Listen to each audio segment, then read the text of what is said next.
Recording in progress.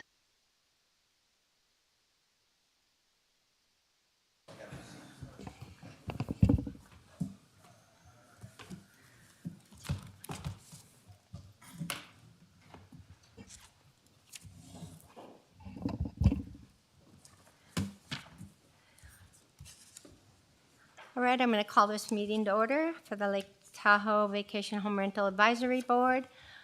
We have 4 members present and 1 on Zoom, if not now, shortly.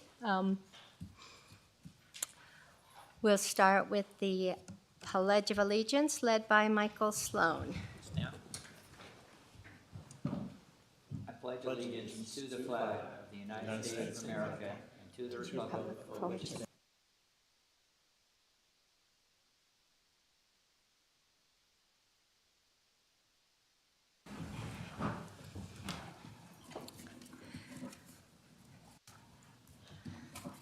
Thank you.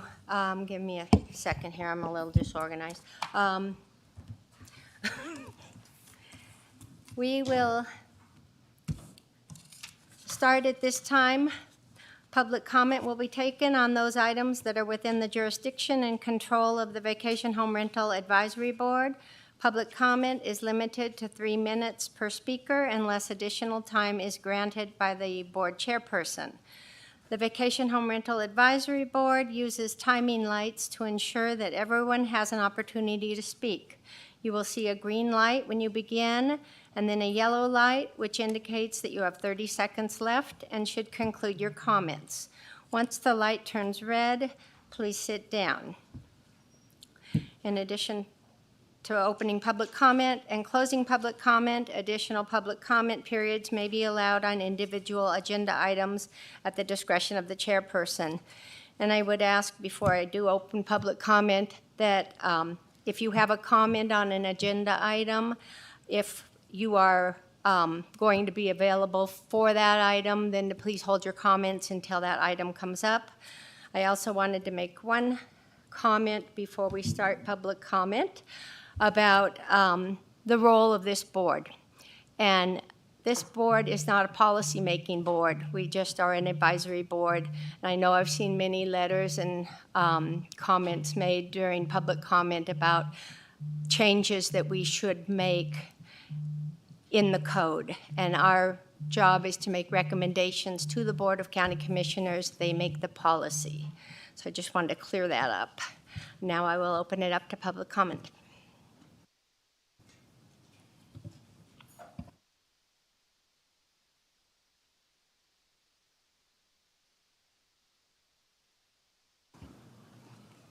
Good afternoon, Ellie Waller. Based on the late submittal we received yesterday, that was quite large and consuming to read. I just want to make a suggestion, and I didn't want to do it at item 5. This is directed to you, Sam. Thank you for all you do for this process.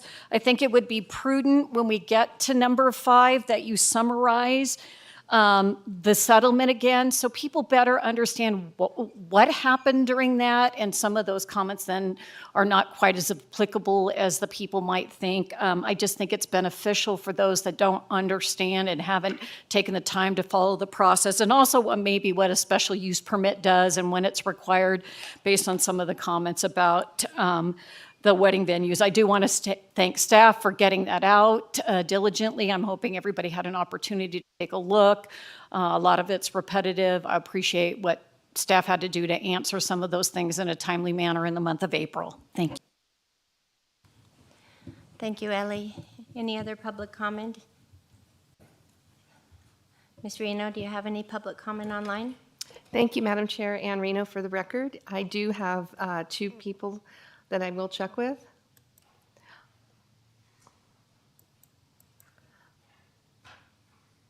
Caller ending in 2776, would you like to make opening public comment at this time?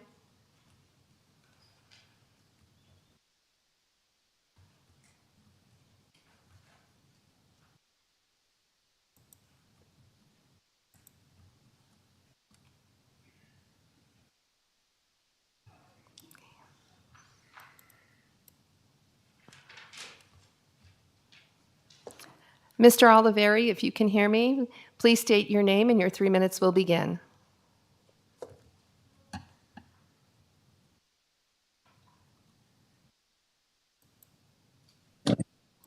Yes, hi. This is Phil Oliveri, and I am a resident of Granite Springs. Calling in regards to the item on today's agenda regarding Tier 3 application for 115 Meadow Drive. I have sent an email, and I just wanted to reiterate that Granite Springs is a family neighborhood, which is occupied full-time, most homes only having 2 residents, some having 2 residents plus 2 children, or 4 residents in total. So having VHRs in general is totally uncharacteristic for this particular neighborhood, never mind a Tier 3 VHR. I can tell you that 115 Meadow, over the 5 years that I've been a resident, has had numerous parking issues.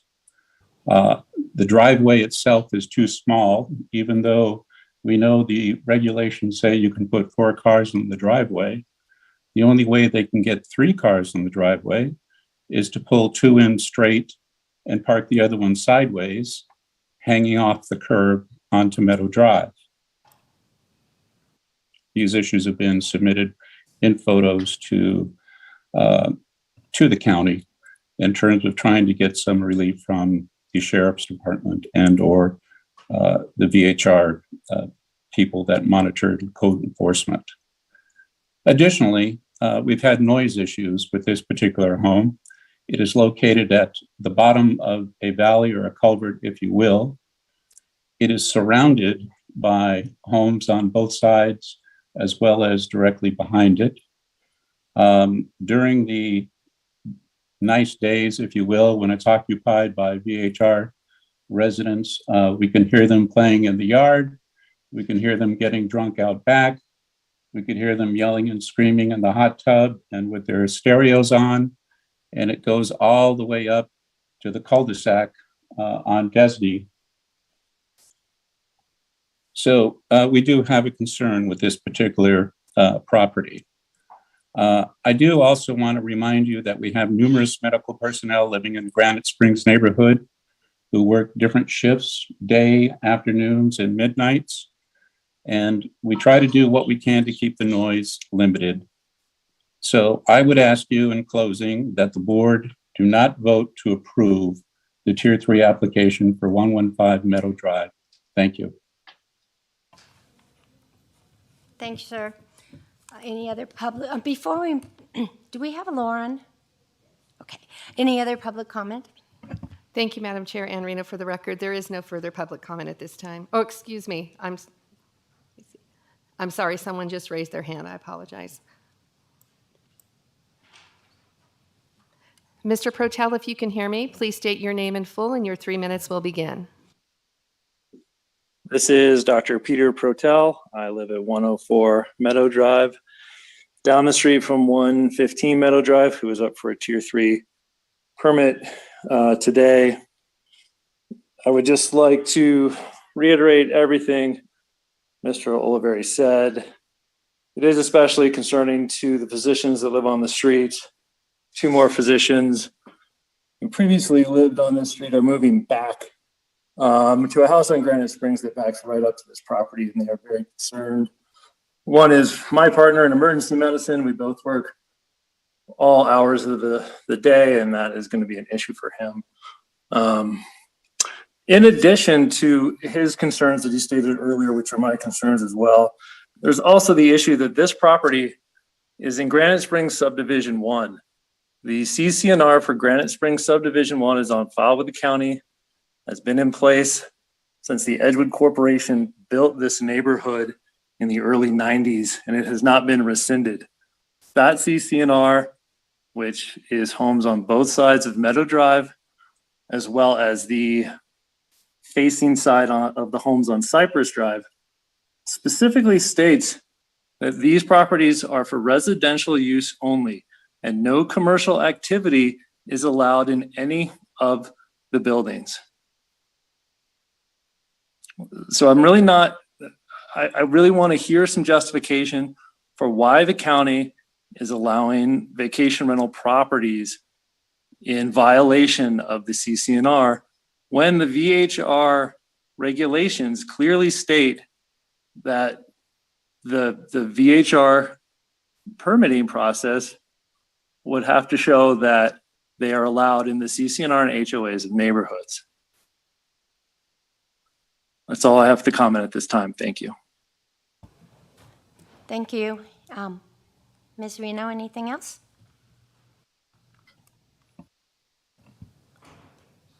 Thank you, Madam Chair. There is one other person that has raised their hand.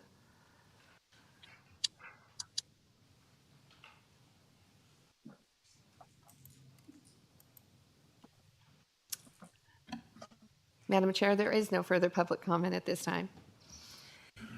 Thank you, Ms. Reno. I will close public comment, and we will move to the approval of the agenda for possible action. Approval of the proposed agenda. The Vacation Home Rental Advisory Board reserves the right to take items in a different order to accomplish business in the most efficient manner, to combine 2 or more agenda items for consideration, and to remove items from the agenda or delay discussion relating to items on the agenda. At this time, I would look to the board for a motion to approve the agenda. I move we approve the agenda. I second. I have a motion by Mr. Byer, a second by Ms. Graff. Any discussion? Okay, seeing none. All those in favor of approving the agenda signify by saying aye. Aye. Aye. Okay. Where is Lauren? Let me allow her to talk. Hi, I say aye, and I'm on some kind of webinar, which is not the same thing, so I don't have mute and unmute, and I don't have camera. So I'm here. Okay. Thank you for the vote. So the agenda is passed 5-0. Moving on to the previous minutes, I would need for possible action, discussion to approve the draft minutes of the March 23rd, 2022 meeting of the Vacation Home Rental Advisory Board. Take this to the board. Questions, corrections? Michael? Madam Chair, I'd like to approve the minutes from the last meeting on the March 23rd, 2022. I second. I have a motion by Mr. Sloan, a second by Mr. Byer. Any further discussion about the minutes? Yes, can you hear me? Yes. Okay, I'm sorry, I'm trying to get to my my packet also. So there were some misspelled, Mickey's last name was misspelled, mine was misspelled. I think someone could do like a search and replace. And hang on just a second there, meeting packet. If I can find some of the other quick. I don't know that there was any. Oh, the other thing too is the order of some of these. It was like the public comment came after the vote, and I thought we always take public comment before the vote. So instead of holding you up and showing you exactly where it is, if we can just make those, just have them take a look at it, make sure that the public comment for that item came before the vote, and that we correct the spelling of last names was the only thing I saw. Thank you, Lauren. With those. Motion approved. Okay. So I have a motion. Oh, do I need a new motion? Okay. So I need a motion to approve subject to corrections. I'd like to motion to correct those items that Lauren brought up with the public comment and the misspelling of names. And approve. And approve. And approve. Second. Okay, I have a motion by Ms. Graff, a second by Mr. Sloan to approve the minutes with the corrections as stated previously. All those in favor signify by saying aye. Aye. Aye. Aye. Thank you, 5-0. Approve the minutes.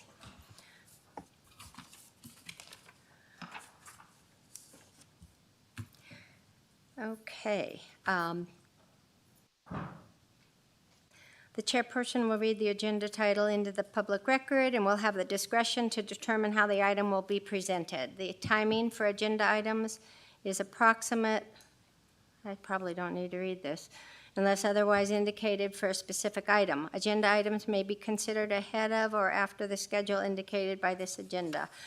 Item number 1, for possible action, discussion on an appeal filed by Matthew Vance to contest the $5,000 fine issued relative to notice and order and assessment of civil penalty for renting without a current VHR permit issued in code enforcement case number 22-000038, APN 1418341120002.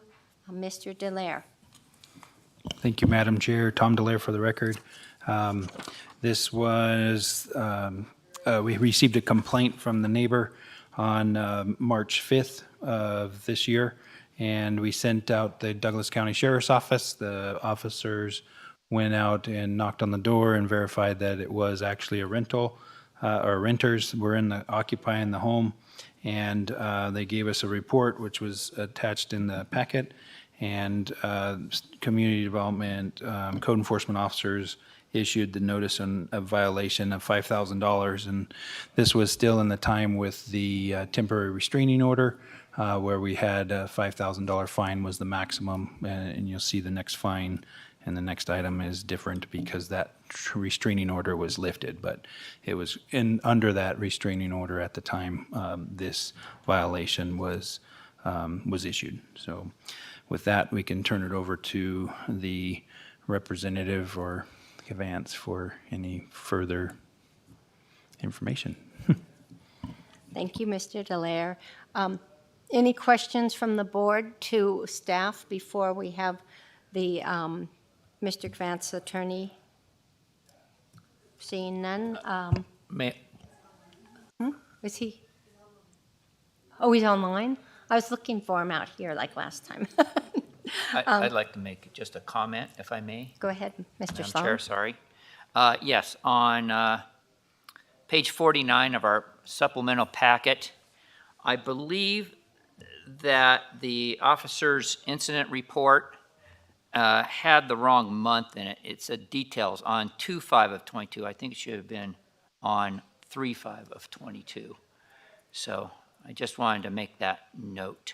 At the bottom of it, it says completed on 3/5 or Saturday, March 5th. But at the top of it, it said 2/5. Madam Chair, I'm not sure when we need to do this, but don't we need to have a motion about standing before we get too deep, or when, will that be before the second motion? But don't we need to start with the motion of standing before we start the discussion? Okay. Isn't this one of them that we have to say that Mr. Vance has standing Yes. to bring the appeal? Yes, and, Okay, sorry. and I wasn't, So I move that we recognize that Mr. Vance has standing in this matter. I'll second that. okay, I have a motion by Mr. Byer and a second by Mr. Sloan that the appellant is the property owner and is deemed to have standing. Any discussion? All those in favor signify by saying aye. Aye. Aye. Aye. Thank you. Thank you, Mr. Byer. Now, if we could hear from the appellant or his representative. Thank you. Mr. Tafoya, if you can hear me, please state your name and you can make your statement. Good afternoon, Jose Tafoya here on behalf of Matthew Vance. Can you guys hear me fine? Yes, we can. Hi, I know we discussed this in greater detail last month with another fine. So the basis of the appeal is still the same. As Mr. Samuel Taylor can tell you, this matter is currently being litigated. The basis of the appeal is still that until a court decides what statutory authority a general improvement district has to enact and enforce short-term rental restrictions, it wouldn't be appropriate to fine Mr. Vance pursuant to the code. As I mentioned, if you have any questions, I'm more than happy to answer them, but the basis of the appeal is still the same basis that it was last month. And based on my review of the packet, it seems that the recommendation to the board is the same as it was last time. Thank you, Mr. Tafoya. That is correct. I just have one comment that in looking through the timeline, the first fine from the previous month was a January rental.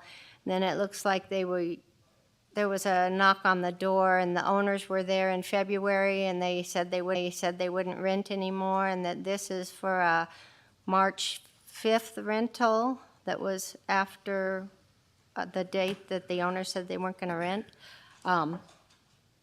It seems to me that the owners should not rent until their legal situation is resolved.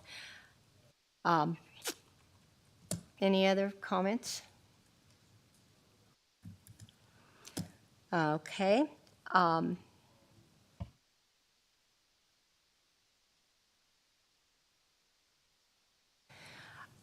Is there any public comment?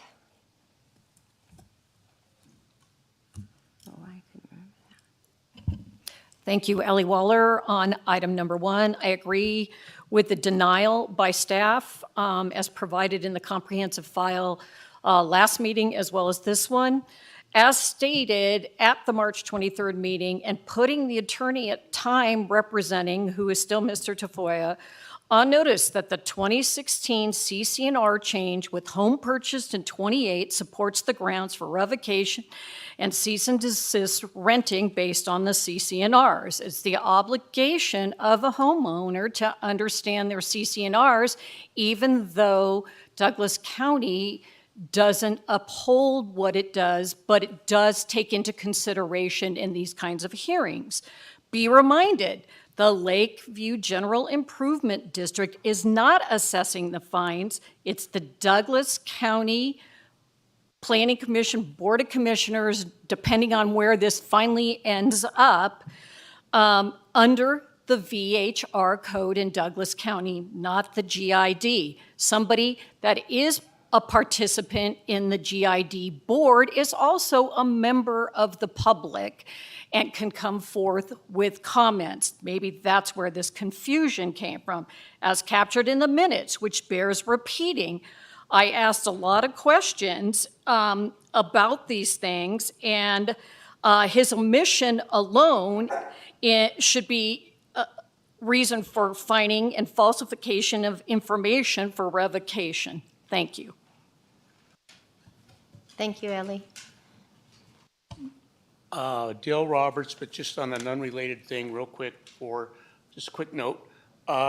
We were inadvertently delayed coming down here, and we missed the general public comment. After this session on this general item is finished, may we each get our 3 minutes for general public comment before we start the next?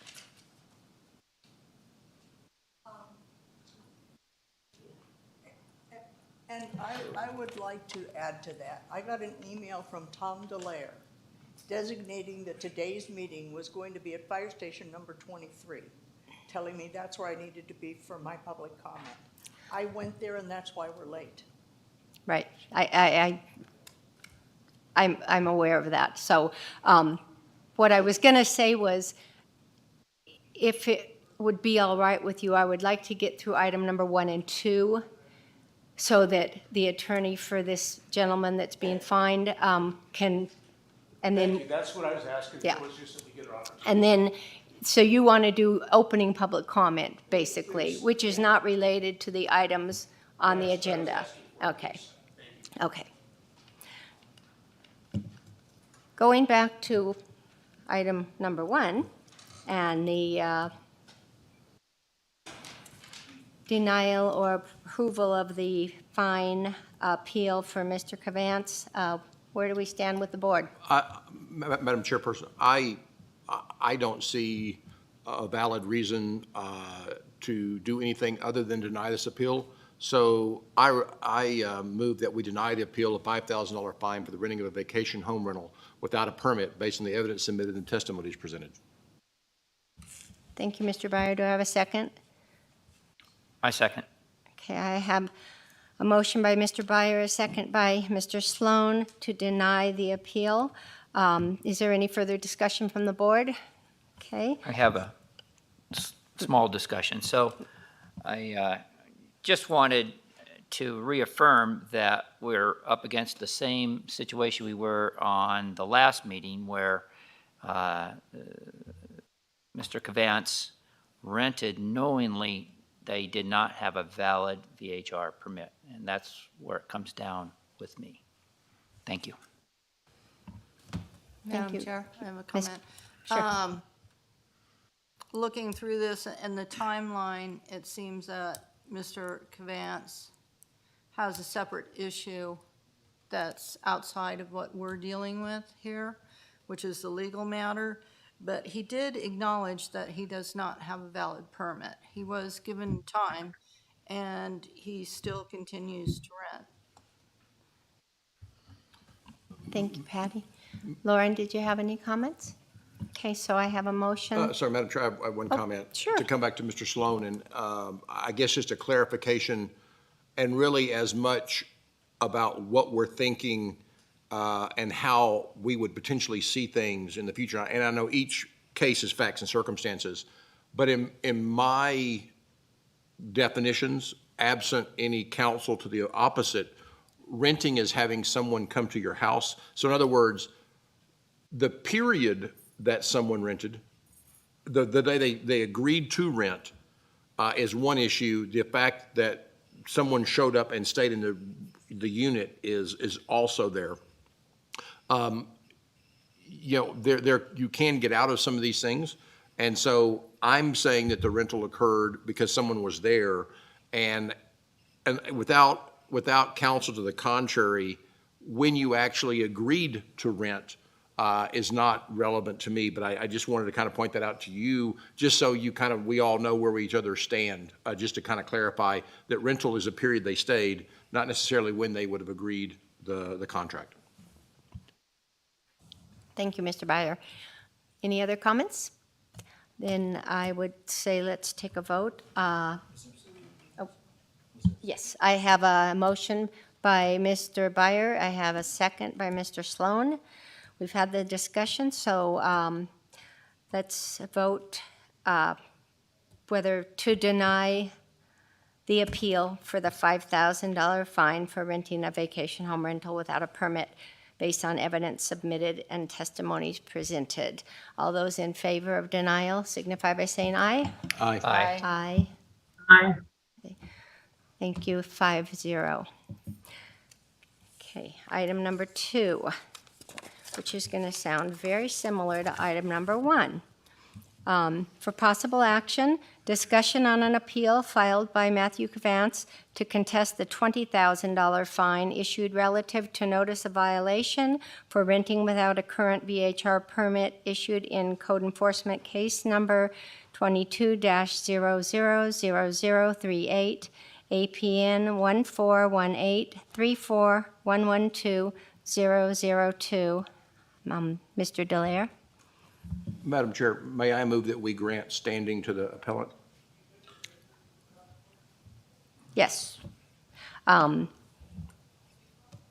I got out of order again. I'm sorry, I didn't mean to interject, sorry. Yes, so we have a motion to grant standing to this appellant. Do I have a second? Second. Okay. I have a motion and a second that the appellant is the property owner and deemed to have standing and has been aggrieved. All those in favor signify by saying aye. Aye. Opposed? 5-0. Thank you. Mr. Dallaire? Yeah, thank you, Madam Chair. Tom Dallaire for the record. First, I want to clarify a couple things in the staff report. I just noticed that the case number is the same as the last item. So I think when we copied it over, we didn't update it apparently in the agenda item. So it's actually case number 22-00053, which is also shown on page 70 of your packet as the actual notice and violation. And then Later on in the background, it references a $5,000 fine, and this one was actually $20,000.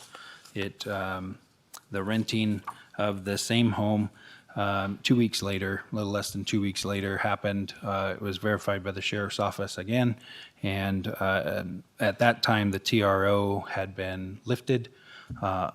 The action took place prior to us issuing from the judge. The action from the judge took place prior to us issuing this letter, and so we made it the maximum amount because it is apparent he's renting continually without a permit, with full knowledge of him renting without a permit. So we fined him at the maximum fine allowed in code, which was the $20,000. So I'm available if you have any questions, and we can turn it over to his attorney for their presentation. Thank you, Mr. Delaire. Any questions for staff? Michael? I do. Thank you, Madam Chair. Mr. Delay, I can't see the exact page, but I know I read it that so far, I think it was as of 4/19, the TOTs had not been paid, or at least even an estimate of what the TOTs would have been. Is that still the situation now since the first violation, I guess? Yeah, I don't know if today they have been paid. I think we looked at it, or we asked HDL for an update. I want to say it was before we put the packet out, and it had not been. We also received some other paperwork on another issue with a lawsuit or a temporary restraining order stating that they didn't have access to the account. I have sent an email to HDL to see if that can be available online. The notice that HDL sends to Mr. Kavanson is that they should be sending the TOTs in with a check manually, and then they'll process it at HDL that way. That's what the request was on the statement. But we can find out from his counsel and see what they say. Mr. Breyer? I want to repeat back what I think I heard, just to make sure I directly. The code says the fine is up to $20,000. So this was not a blanket, we have a $20,000 fine, let's apply it. You went through a decision process because of the notification and the fact that he knew he did not have a permit and rented. So you did go through a thought process to assess the $20,000. It wasn't just, there's a fine of $20,000, let's apply it. You went through a thought process about determining that amount? Yeah, we have that authority to determine based on how egregious it is. It's obvious to us that he's being very egregious here. It was the third fine as well. We have reviewed that in policy. We're not sure how we can get a whole team of code enforcement officers on the same page to make it a uniform fine. So what we decided to do as a department, and we have policy draft written up for this, is that the first fine would be a $5,000 fine, first offense, second offense at like $1,250, and the third offense at $20,000. So it really met both criteria. Is there any other questions for staff? If there are no more questions for staff, I would like to have Mr. Tafoya give us his information. Good afternoon again. Same basis for the appeal. One thing I would like to note is that the event that led to this fine occurred on March 18th, 2022. The order of dismissal with prejudice that I believe removed the TRO for the $5,000 limit was not signed by the district court judge until March 22nd, 2022. So at the time that this event occurred, for which Mr. Kavanson is being fined, from my understanding, the TRO limiting the fine to $5,000 was still in place. So even if the board is inclined to deny the appeal based on the timing of when this order was signed and when the event leading to the fine occurred, I believe it would be appropriate to reduce the fine to what was allowed on March 18th, 2022. Thank you. Mr. Taylor is there's something we need to act on with that? Sam Taylor, Douglas County DA's office. If the board wanted to take that into account, it most certainly could. If it determined that the notice of violation or notice of violation was issued after that date, after the order was lifted, and that is the effective date for the purposes of the fine, it could do so as well. It's just a finding by the board. Thank you, Mr. Taylor. Take this back to the board. How would you like to proceed, Michael? Yes, so I have a question for Mr. Delaire. A little interesting on the dates here. What was your interpretation as to why you, from the second fine, which was $5,000, to allow you to go to $20,000? You mentioned that the dates were allowable to go to $20,000 for the third one. Can I get a little clarification on that? Sure. Member Sloan, this is Tom Delaire for the record, and the district attorney who was representing Douglas County at the time, Mr. Ritchie, reached out to me at the time the judge lifted the order. It wasn't in writing yet. I believe it was signed a few days afterwards. Was the reasoning behind that. We were authorized to do that, I believe, on the 16th. I want to say it was the 16th or 17th. I don't know the date specifically, but it was right. It was like a day before we got this, or 2 days before we got this confirmation from the sheriff's office. From when they actually went to the site, it was right before that. And Mr. Ritchie allowed us to utilize the $20,000, the full limit now, because of the settlement agreement. Thank you.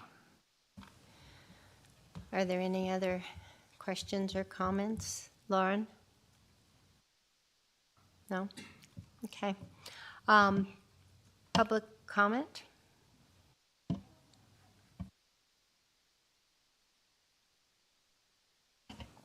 Ellie Waller, much like the first offense, we add the word cumulative to this, and just falsifying a permit is egregious. That really needs to be taken in consideration. It's not just how we look at the number of people that are in homes, it's the actual signing and falsifying an application. Again, the word cumulative, I think staff, in asking the district attorney's office for guidance, also brings forward that this is a serious issue.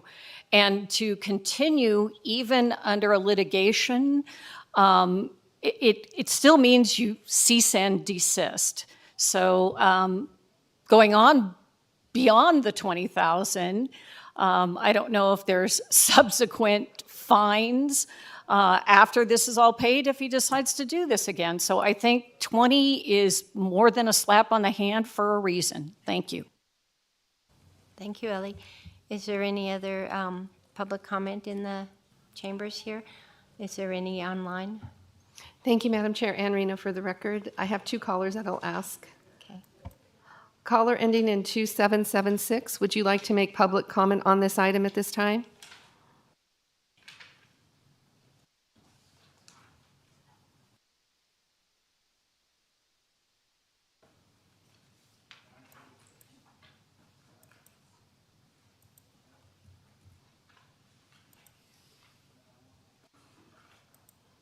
Caller ending in 8515, would you like to make public comment on this item at this time?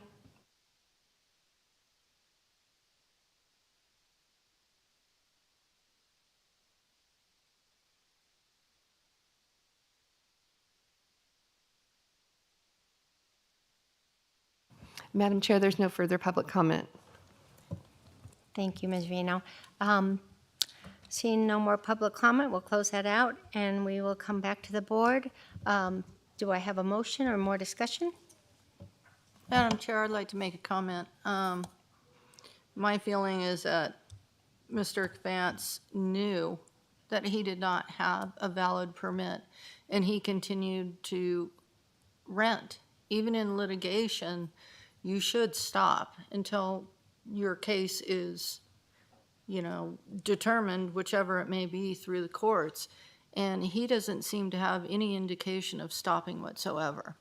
So my feeling is that he should be denied on his appeal, and he's acknowledged that he does not have a valid permit. It is a very serious thing because all of us who do have permits, we live under the rules and the regulations and we comply. And I don't think that he should get away with not complying when he's acknowledged that he would actually stop renting, and now he continues to rent and he doesn't seem to care. Thank you, Patty. Any other comments, or I'll entertain a motion? Well, I have a comment, just getting back to the dates. I'm glad that Mr. Delaire clarified it. I'm glad he talked to the district attorney, Richie, and felt that you could still fine up to $20,000. And so,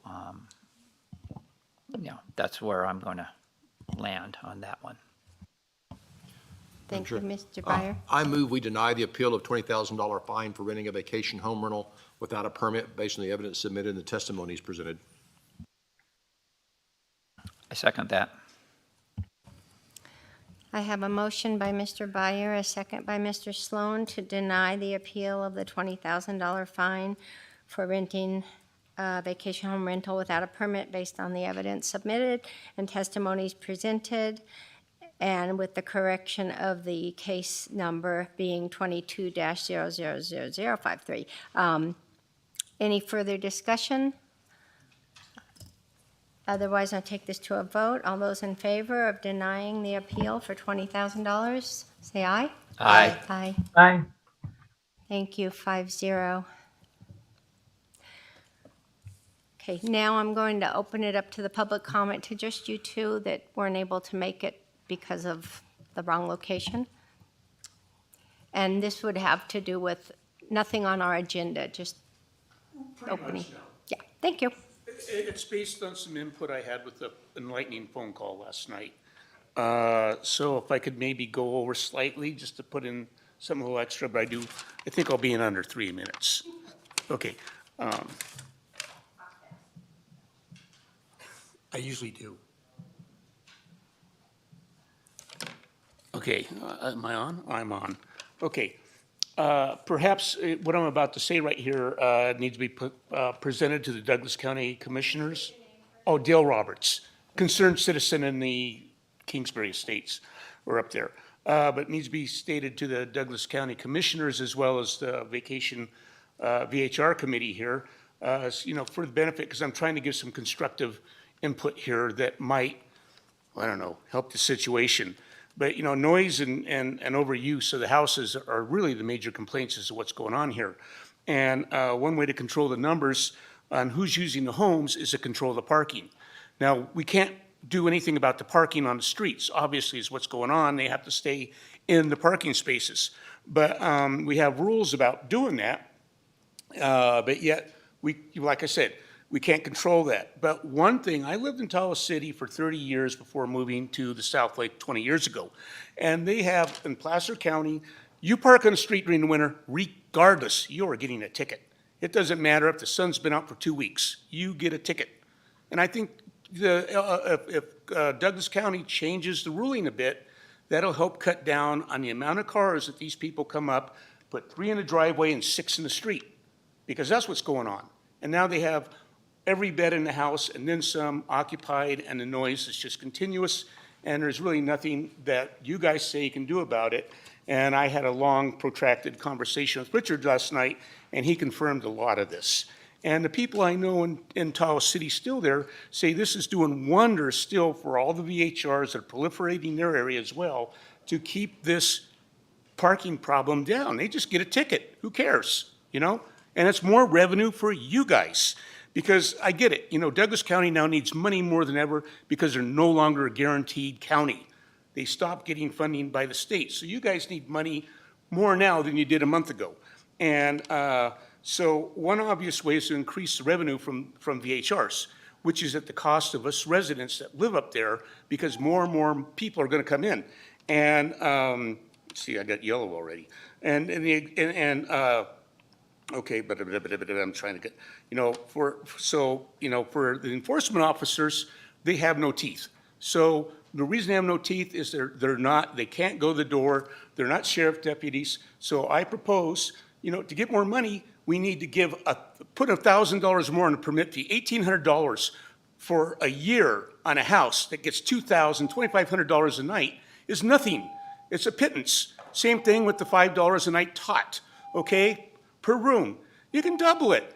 Del Taco increased their prices, you still buy tacos there, so it costs $50 more. Thank you, Thank Mr. you, sir. Roberts. Your 3 minutes are up. People, well, anyway, and you guys started the clock before, anyway, it's that you kind of got the drift. Let's increase the fees, get more money. So I'm the one who submitted this giant supplemental for you. Can you please sign in and state your name? Mr. Roberts, if you have your name, please sign in. I did. Thank you. We'll also have closing public comments, so, I can finish. so you probably could finish. I just have a request to make. I just need to read into the thing about these documents I've submitted. It'll probably take more than 3 minutes. May I have 6? Please state your name first of all. Linda Dengler. I can't give you more time right now because we have to get through our agenda items, but there will be time for public comment when we get to item 5, which is about policy, or the ordinance, and then there'll be closing public comment. And we have received your package, and we're going to need some time to really digest it all, and we will be looking at it as a board, definitely.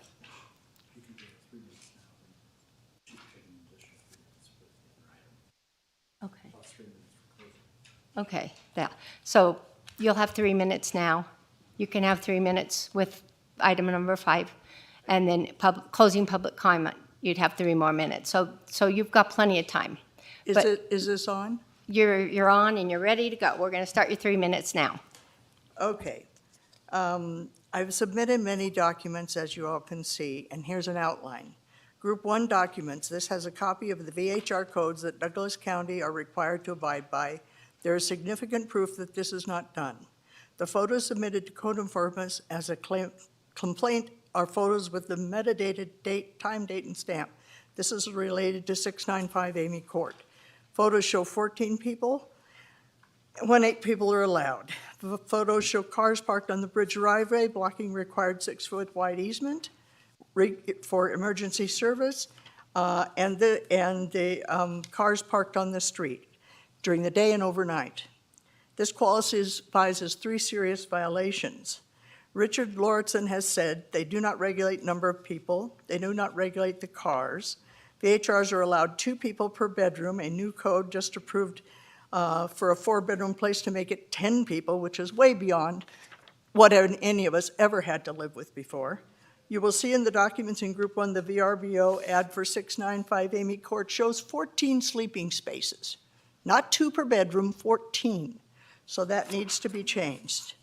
And I've submitted some ideas for code changes that would help that out. Another thing that has been whenever the code 20.622.040J, whenever the Director of Code Enforcement official has reasonable grounds to believe that a violation of any provision of this chapter or Title 20 of Douglas County Code has occurred, a written notice of violation shall be served to the VH owner by first class or registered mail.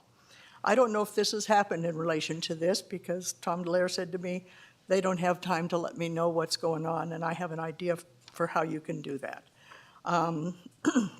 I am requesting in one of those that you create an online accountability that takes in the code violation put in and shows what has been done by the different by the code enforcement to enforce the code, so the public just has a public document they can look at.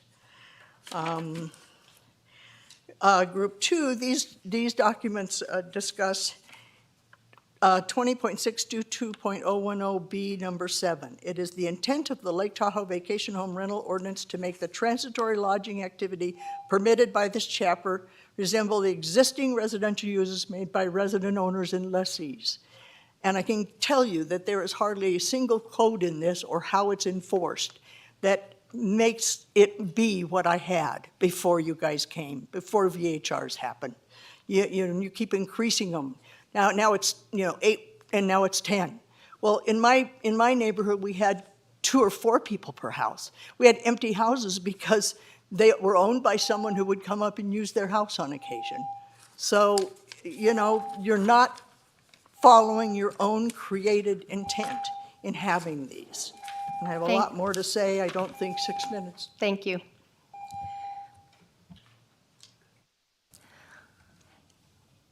I know you missed my opening comments before opening public comments, where I was explaining that this body here doesn't make policy decisions. It's strictly the Board of County Commissioners. We just make recommendations. And we are happy to take recommendations and suggestions from the public. And we do need time to go through them all and pass those on to the county commissioners. Just, so we're listening, is what I'm trying to say. We're listening. Now I'm going to move on to agenda item number 3. For possible action, discussion on a special use permit application to obtain a Tier 3 vacation home rental permit. The subject application is for an 8-bedroom home, 16-person occupancy, located at 448 Quaking Aspen Lane. The owner is Andrew and Brandy Brewer, who currently has a Douglas County issued VHR permit, account number 084018893, APN 1319307120006. Mr. Delaire. Thank you, Madam Chair. Tom Delaire for the record. Yes, thank you for reading that into the record. And the address for this property is 448 Quaking Aspen Lane.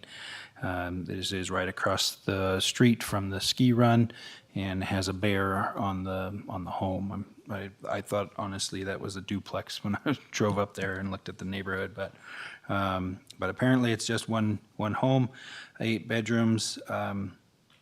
And let me see, we did check to see if there was any complaints on the property in our citizen serve database and also Douglas County Sheriff's Department, and we haven't received any within the last 12 months. The insurance company is American Family Insurance, and the liability coverage is $2 million. The total bedrooms we talked about already is 8. Total occupancy for the structure then would be 16. They do have 4 parking identified. I thought that they had more than that on their plan, so maybe we just approved it for 4 parking within the garage. If I did provide on the information in your packet today, and what's available out on the table was just a Google Maps image of the driveway, and they are fairly short. And I think in the map here on page from the applicant, the plan had parallel parking stalls shown, and I was a little concerned about that when I saw those. But it does look like on the actual one sheet that we showed, garage parking 4, driveway parking is not available because you can't get in there perpendicular. This driveway's too short to the road. So this permit would be approved with the 4 parking stalls, not the 6 as provided on page 102 of the plan.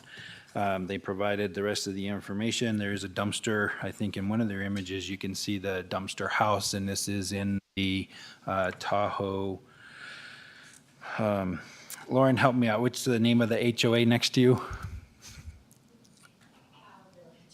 Tahoe Village. Thank you. Tahoe Village. Thank you very much.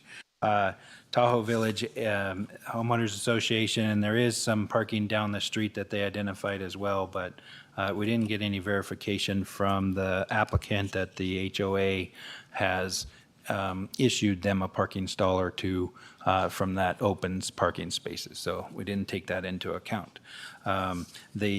The unit, from our measurements, look like they're 82 to 87 feet are the two closest units away. They did install a noise monitor.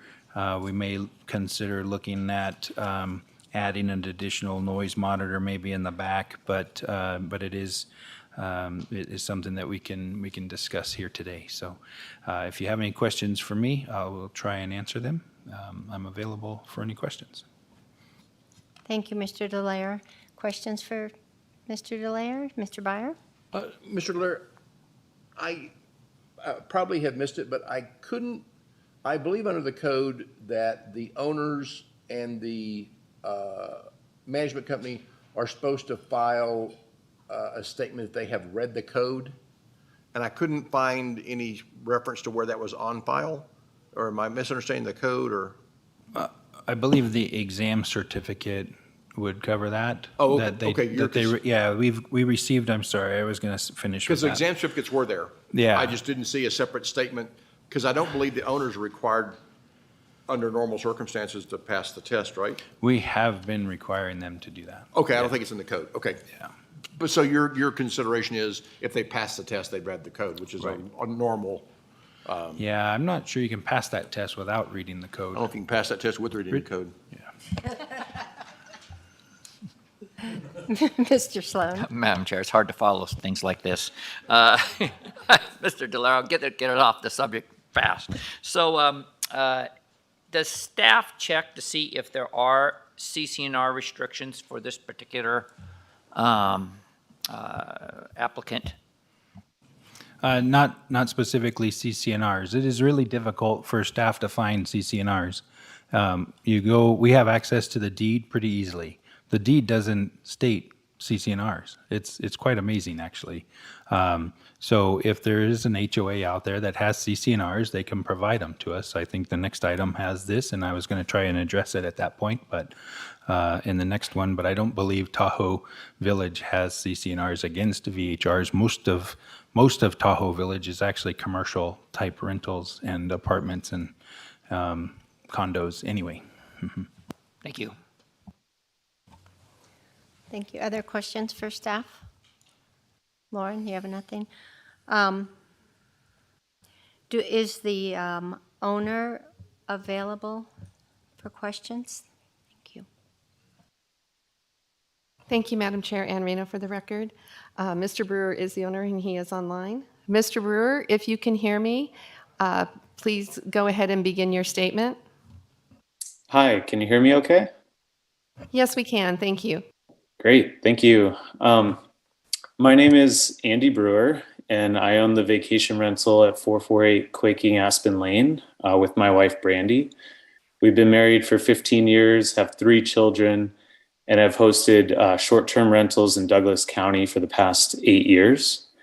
We've not received any complaints from the county or neighbors since we started hosting in 2014.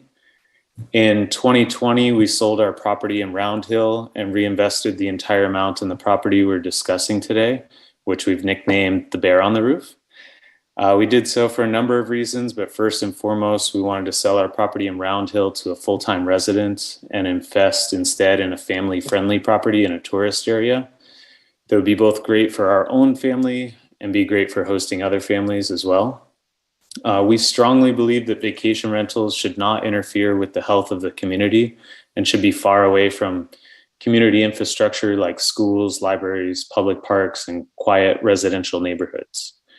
We've been diligent about complying with local laws, including the new VHR ordinance, and have maintained a perfect 5-star average rating across 142 reviews on Airbnb, VRBO, and Google Maps. So almost all of these reviews have come from groups larger than 10 who enjoy events that are best held in a single family home like ours, like a Thanksgiving dinner, a Christmas morning, or an annual reunion. Our home has 8 bedrooms, spread across 3 separate lock-off units. So it's a perfect place for groups that want to share dinners together or watch a family movie, but still have privacy for individuals to retire early to their separate units. And many of our guests are multi-generational families where the kids enjoy the downstairs pool table and the bunk bedroom, while the adults socialize upstairs in the great room, and the grandparents have privacy in the lower level lock-off units. Families also enjoy renting our home because of its proximity to the ski slopes. So when kids get tired, they can easily return home for a break. We communicate frequently with our guests before and during the stay and take a very personal, hands-on approach to our rental.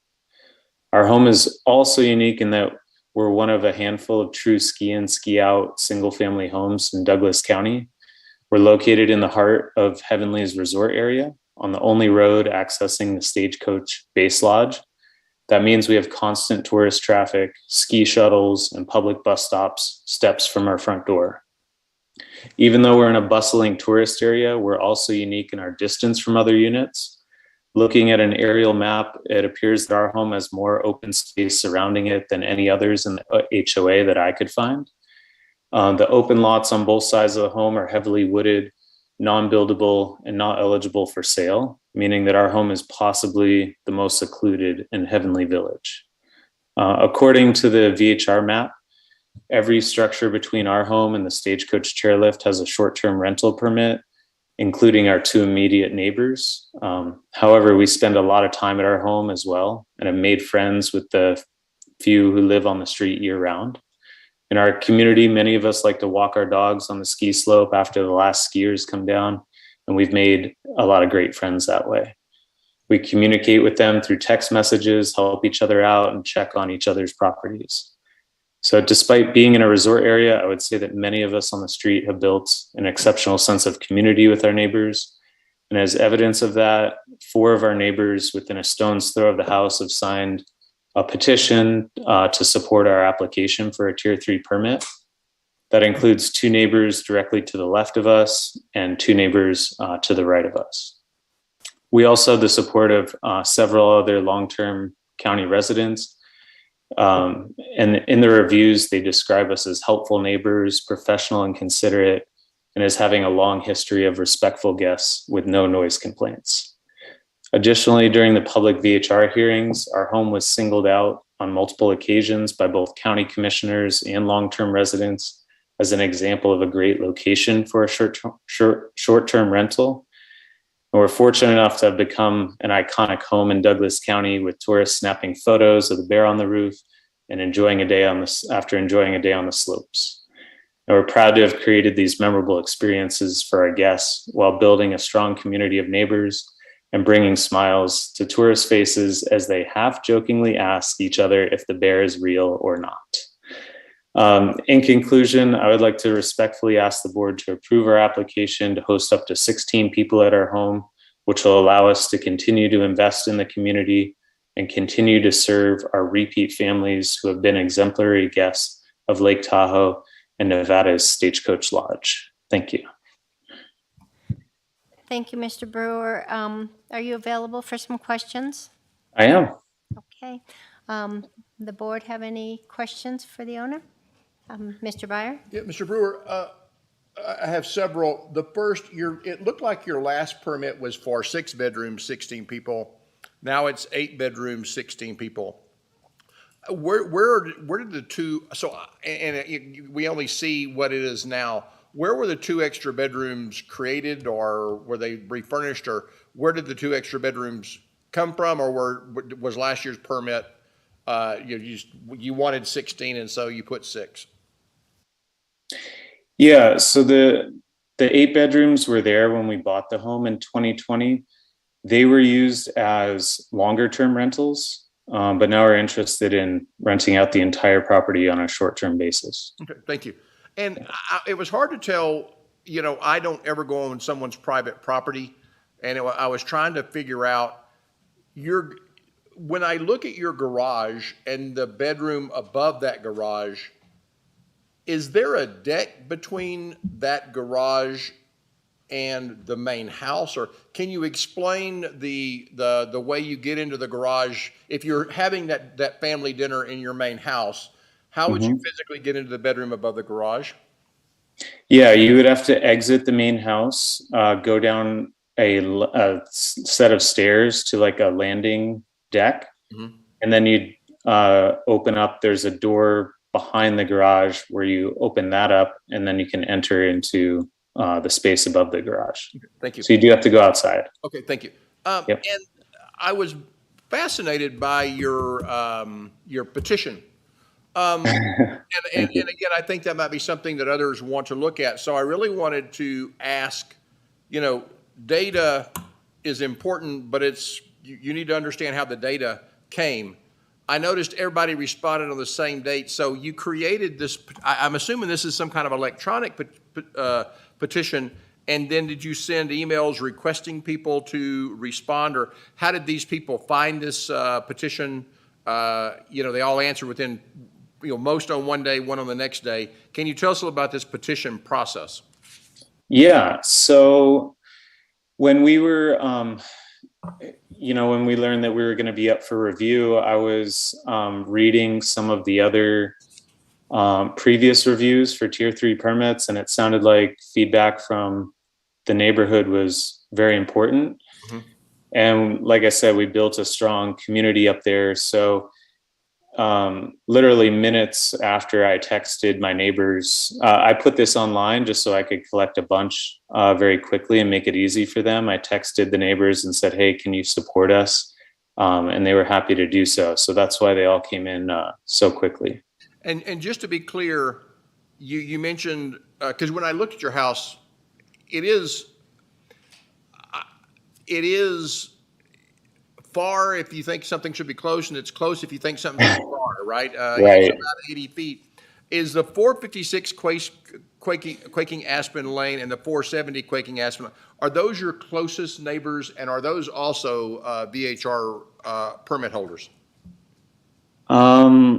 Looking at Google Maps here, it looks like 456 to the left of us. Based on the county map, there, I believe I'm seeing a permit. 448 has a permit. Okay. For a tier 3 application for 16 people. And then to the right of us, that unit directly to the right has 2 permits. One is 10 occupancy and the other is 6. So I think it's like a split family home where they have 16 in the entire structure, but Okay. split up. All right, thank you very much. I have no further questions, Madam Chairman. Thank you, Mr. Byer. Any other questions for the owner? Michael? I was going to give you a chance there, Patty. I always jump in. Thank you for joining us today. I do have a question. You mentioned lock-offs. When you mention lock-offs, do you rent the entire house all at once, or do you sometimes rent it to a party of 4 and a party of 6? We used to split it up, but moving forward, we're going to be renting the entire unit. The way it gets a little complicated for us is, like I said, we interact personally with our guests a lot. So if our guest says, hey, we'd like as a family, 2 families totaling 12 people to stay, then we would just let them stay in the main house for a discounted rate. But otherwise, we would like to rent all 3 units together. Okay. I had a question. There's a picture of a bedroom and what appears to be a kitchen on page 109 of the supplemental. I don't have any other way of describing it, but it looks like there's a king-size bed in the foreground, and it looks like there's a kitchen. Can you describe what you have there? Is it a full kitchen? It's got a sink and a microwave in it. It's kind of like a studio apartment. Does it have a gas range? No. Okay. And is that above the garage? Is that where that is? No, that's in the main house structure. It's in the bottom. So it's its own separate entrance. It's not accessible through the main house. You go outside back through an exterior door to access it. Okay. Okay. Very good. I have a question for the fire department over here. I don't want them to fall asleep on me. This is a rather large house that, goes up the whole hillside. And I know we can't make policy, but in your opinion, would this be a prime candidate for a sprinkler system? I noticed they have some sort of fire panels there. And so maybe it's the... This is require an alarm system. A monitored alarm system would have to be installed if they did not have a sprinkler system. If it was a new construction home, we would require sprinklers. But seeing that it's existing, it will need a monitored alarm system. But it already has, maybe the applicant can help me too. It already has some sort of a fire panel that needs to be Yeah. corrected. Am I clear on that? Is that? Yeah, through Mountain Alarm. Yeah. It's a monitored fire system. So it's all hardwired fire alarms throughout all 3 units, monitored by Mountain Alarm. Sorry, I couldn't hear the response from the fire department if there was a question in there. Right, it's okay. I couldn't either, so. The response from the fire department was that had this building been built in today's standards, it would require sprinklers. Being that it's existing, it would require a monitored alarm system such as you have. So, thank you. You comply. So continue that train of thought for the fire department. Is the requirement for that monitoring system because it's 3 stories? Just so for the help of the board here, so we know what to expect. Sure. So it is based off 3 stories. It's also based off occupancy. So anything 10 or more occupants requires a monitored alarm system. It's just 3 stories and occupancy. Those are the main requirements. Or if it's attached to another unit. So if it were a duplex or something along those lines, it would have to have a monitored alarm system as well. I guess I just didn't know that had to be monitored if it was 10 or more. Okay, thank you very much. You're welcome. Okay, Lauren? Oh, sure. Because thank you very much, because it's one of the things I thought about as well. So when you did your inspection, you had this unit over the garage. That would have included, so the monitor, you would have had to have monitoring in that unit above the garage as well, and not just the main house? Is that too detailed a question to ask for this time? No, it would require the whole structure would have to be alarmed. Yeah. And the only time that could have been different is if they were separating that out, and like he said, he had long-term rental in there, we wouldn't require at that point if it was long-term rental. Thank you. Lauren, do you have some questions? I was waiting for Patty, and I'll go last if Patty had anything.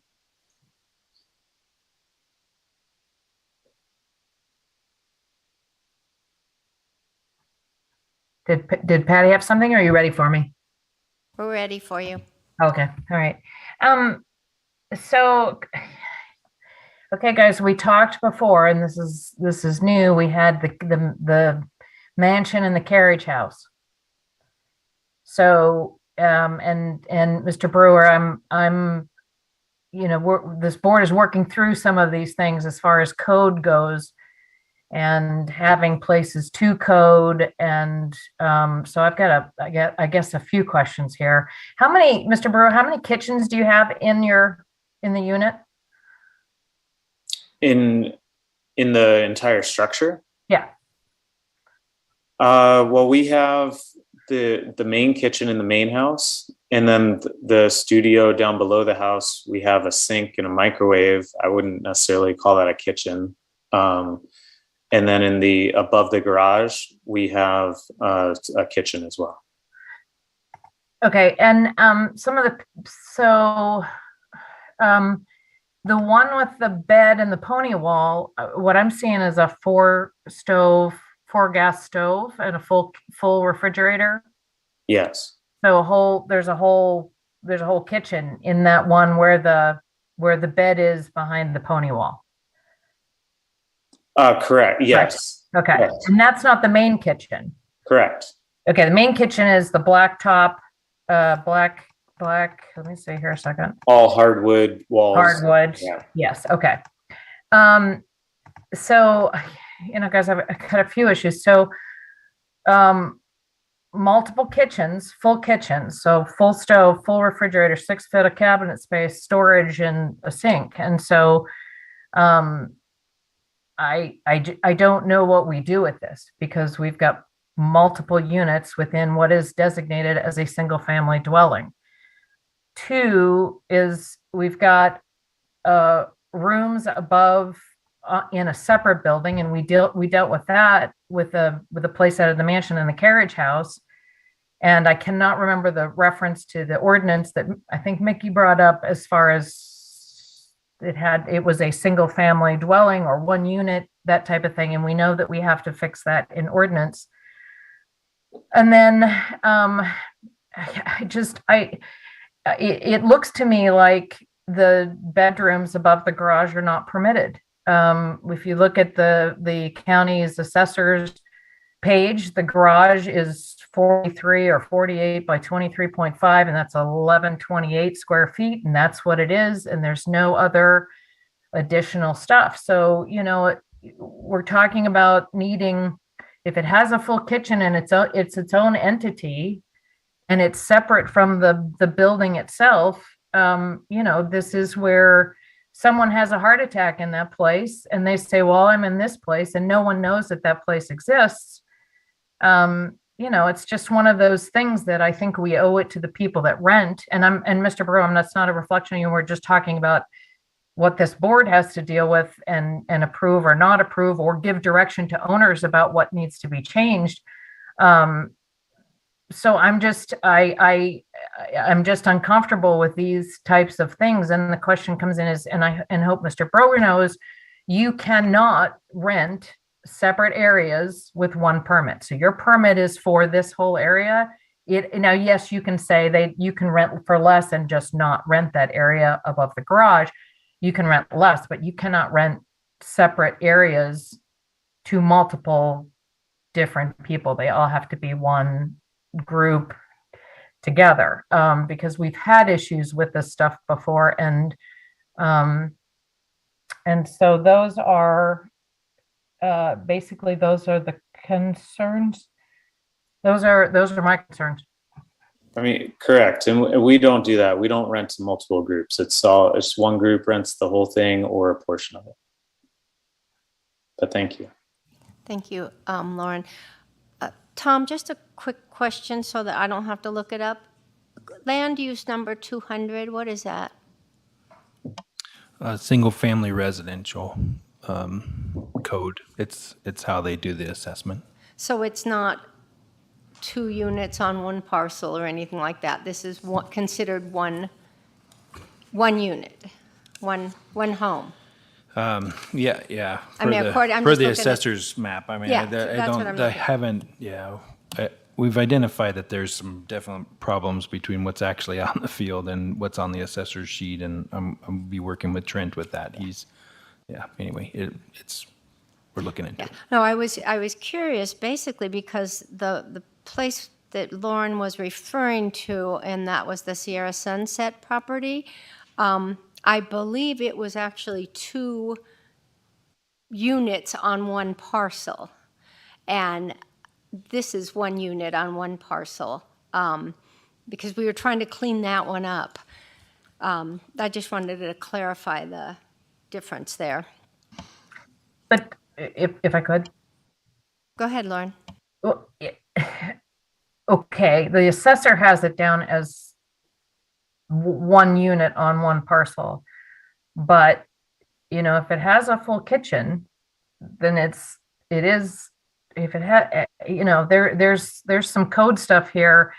There's just some code stuff here that concerns me. I just don't, if that makes any sense. No, I'm not disputing what you're saying. I was just saying that it's a little bit apples and oranges compared to the other one we talked about, because it was 2 units on one parcel.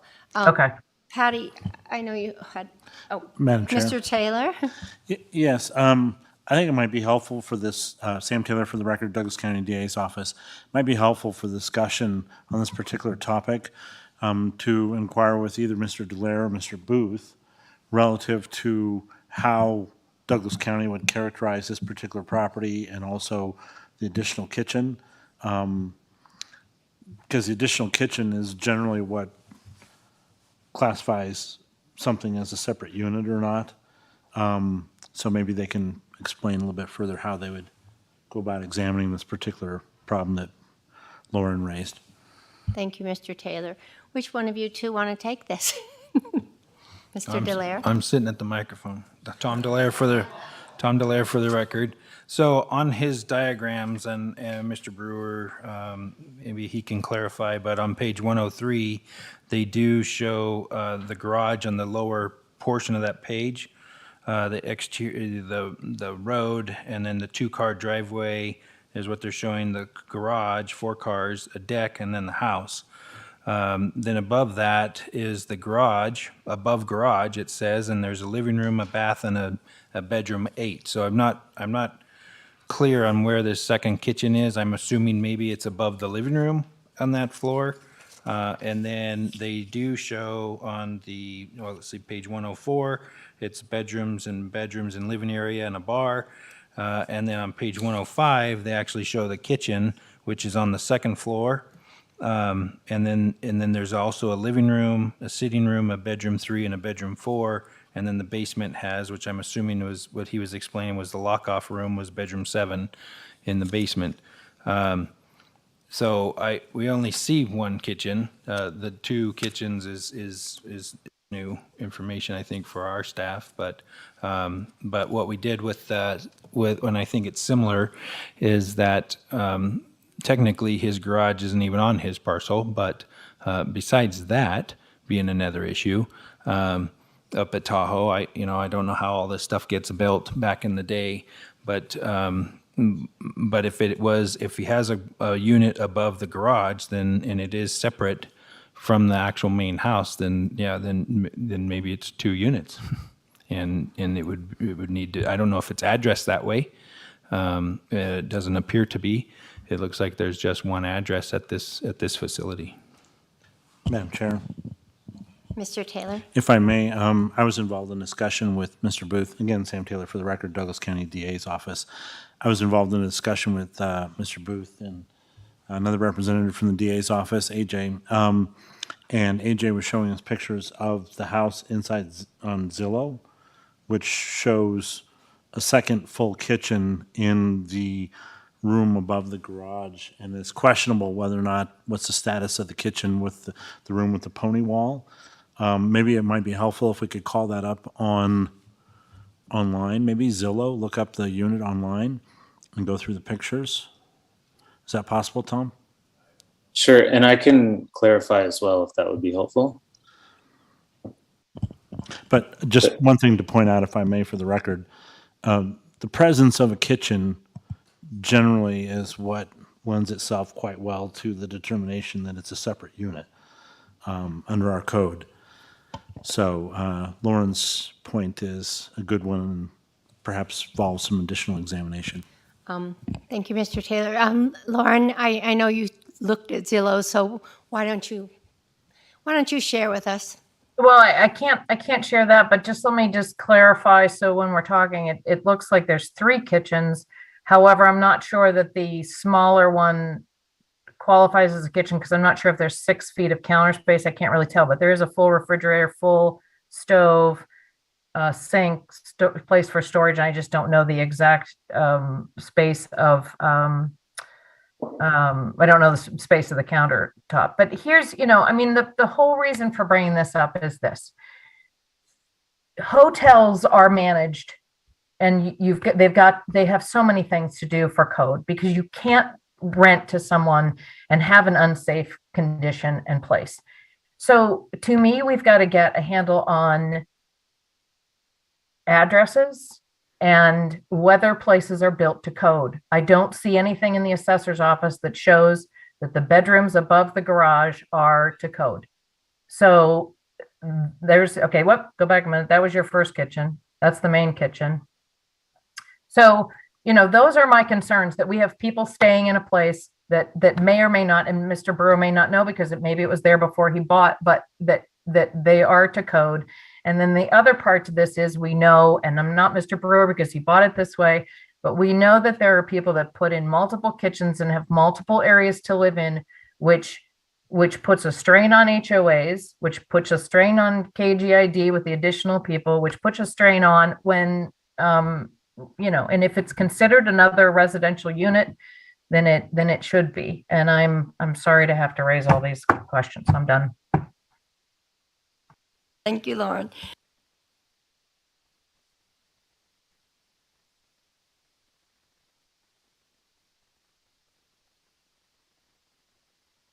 Madam Chair, while they're looking it up, may I make a comment?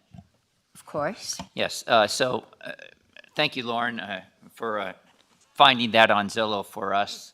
My understanding, and maybe Mr. Booth or Mr. Delaire after they show us what they have, if you have a built-in stove, that really cements things. If you have a kitchen prep area that has a microwave, that's a quasi thing. And maybe Mr. Booth, Mr. Delaire can help me out on that. But that full second kitchen, that definitely looked like a full-on kitchen.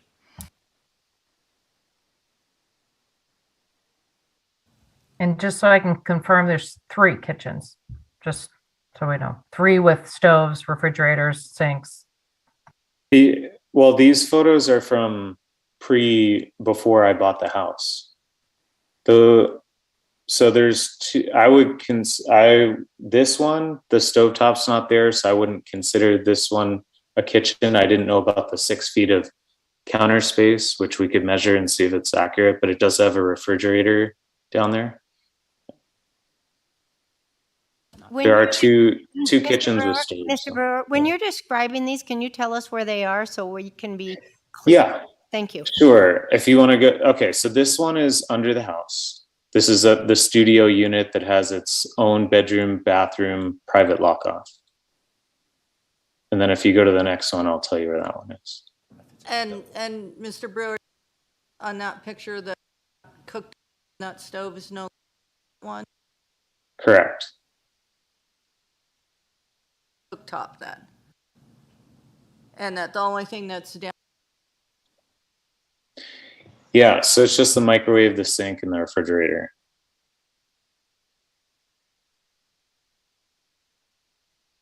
And then this kitchen is the full kitchen that's above the garage. And I believe that's what you're referring to as the pony room. That's the room that you can see through the doorway. Is the 8th bedroom.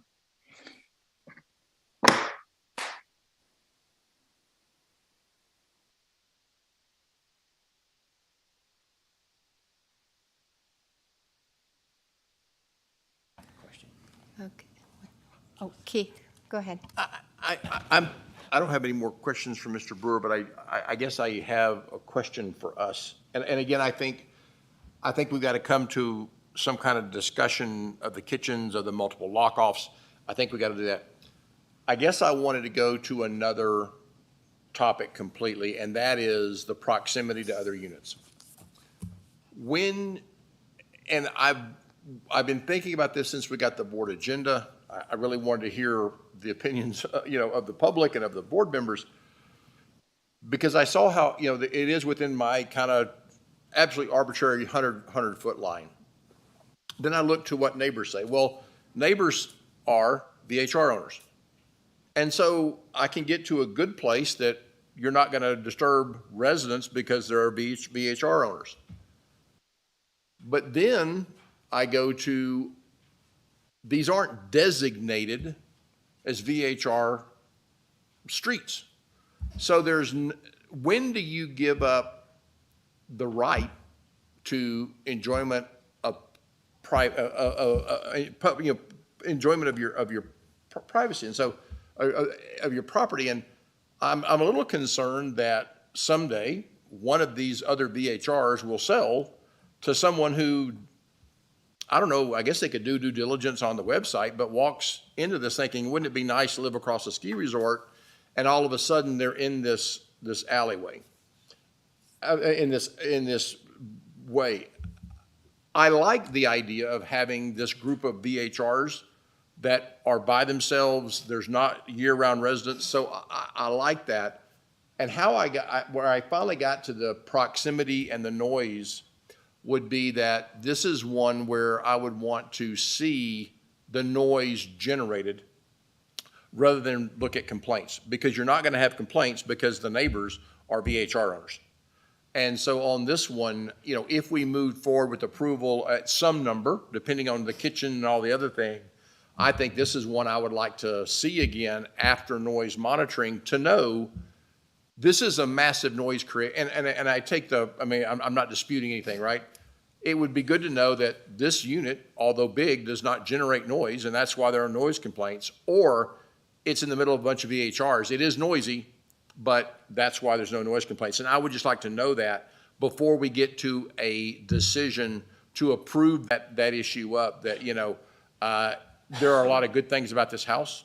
I'm concerned about these kitchens. I'm concerned about having to exit. You know, to me, a house is a house, and I can get through my house without going outside. And this thing is this combination. I'm more worried about the garage than the lock-off unit there. So once we get to the number of bedrooms rentable, you know, if we were to approve something more than 10 at a tier 3, I would also want to think about noise monitors, and before approval in perpetuity, perhaps seeing, is this not noisy, or is this noisy but just nobody cares? And I'm not sure how I care about that yet until I, you know, hear it. But you know, again, I like the fact that this is right by the ski resort. All the units around it are VHRs, and this is not a neighborhood in a traditional sense that you have people living there with 2 occupancy who are going to hear the noise. So that was very much in favor of approval. So I just want to get that in, because I don't want to we're so focused on kitchens. I just wanted to broaden that a little bit before we make a motion. Thank you, Mr. Breyer. And those are really good points. Where do we stand with our kitchen situation? Madam Chair, if I may. Sam Booth, Deputy Director, Community Development. As Tom's been scrolling through the pictures, I did a couple of things, or a couple of points to make maybe. Number one, this property, Mr. Brewer's property, is a little bit different than some of the others we see. Here in Tahoe Village, the zoning is multifamily residential. We have not had time to confirm, as Lauren questioned, whether or not there were building permits for kitchen remodels or, you know, things like that, to dive that deep into it. But it's foreseeable that, as Andy said it, when he purchased the property, it had 2 or 3 kitchens in it, that could have been permitted, being that it's a multifamily residential zoning. Allows up to 16 units per acre. So and Andy's stated that he's potentially removed one of the kitchens, so we might have 2 there. So I think it comes back to a question for the VHR board. If there are 2 full-size kitchens, does that constitute 2 units? And can you have 1 permit for those 2 units? If we can't resolve that issue or question today, I would recommend a continuance to next month's meeting, and staff can meet with Mr. Brewer and maybe walk through the house and take a look at that, or get some more evidence and do the research on the building permits on our side of things. Another alternative might be a condition for Mr. Brewer that he has to remove those other 2 kitchens. It sounds like, again, he had done that with one of them, and if it's possible to do that with the second. So just to give you guys an update, our per the building code and Title 20, the definition for a unit has a few things involved. The 60 inches of counter space, the stovetop, and I believe it's 5 cubic feet, but there's a size for the refrigerator as well. So typically when we look at something defined as, there's also a definition for a wet bar And so if it's a wet bar and not a kitchen, it can't have a full-size refrigerator like we're seeing in the picture here. So if Andy swapped that fridge out for a mini fridge, and if that stove was removed, what we see some people do is put in just a warming plate type of a thing on the counter there. Then we might come down to measuring the counter space there, but it does look like the two different sections are small enough that it may not qualify. So I don't know if that's amenable to the board to add a condition that he can only have one kitchen in the space, and that staff would have to confirm that. If we can't figure that out, then potentially continuing this to next month might be an idea. Thank you, Mr. Booth. Excuse me. I would rather see, my personal opinion, staff tour the property with their own eyes and give us better information than for us to arbitrarily ask this gentleman to remove a kitchen. But that is my personal opinion. Patty?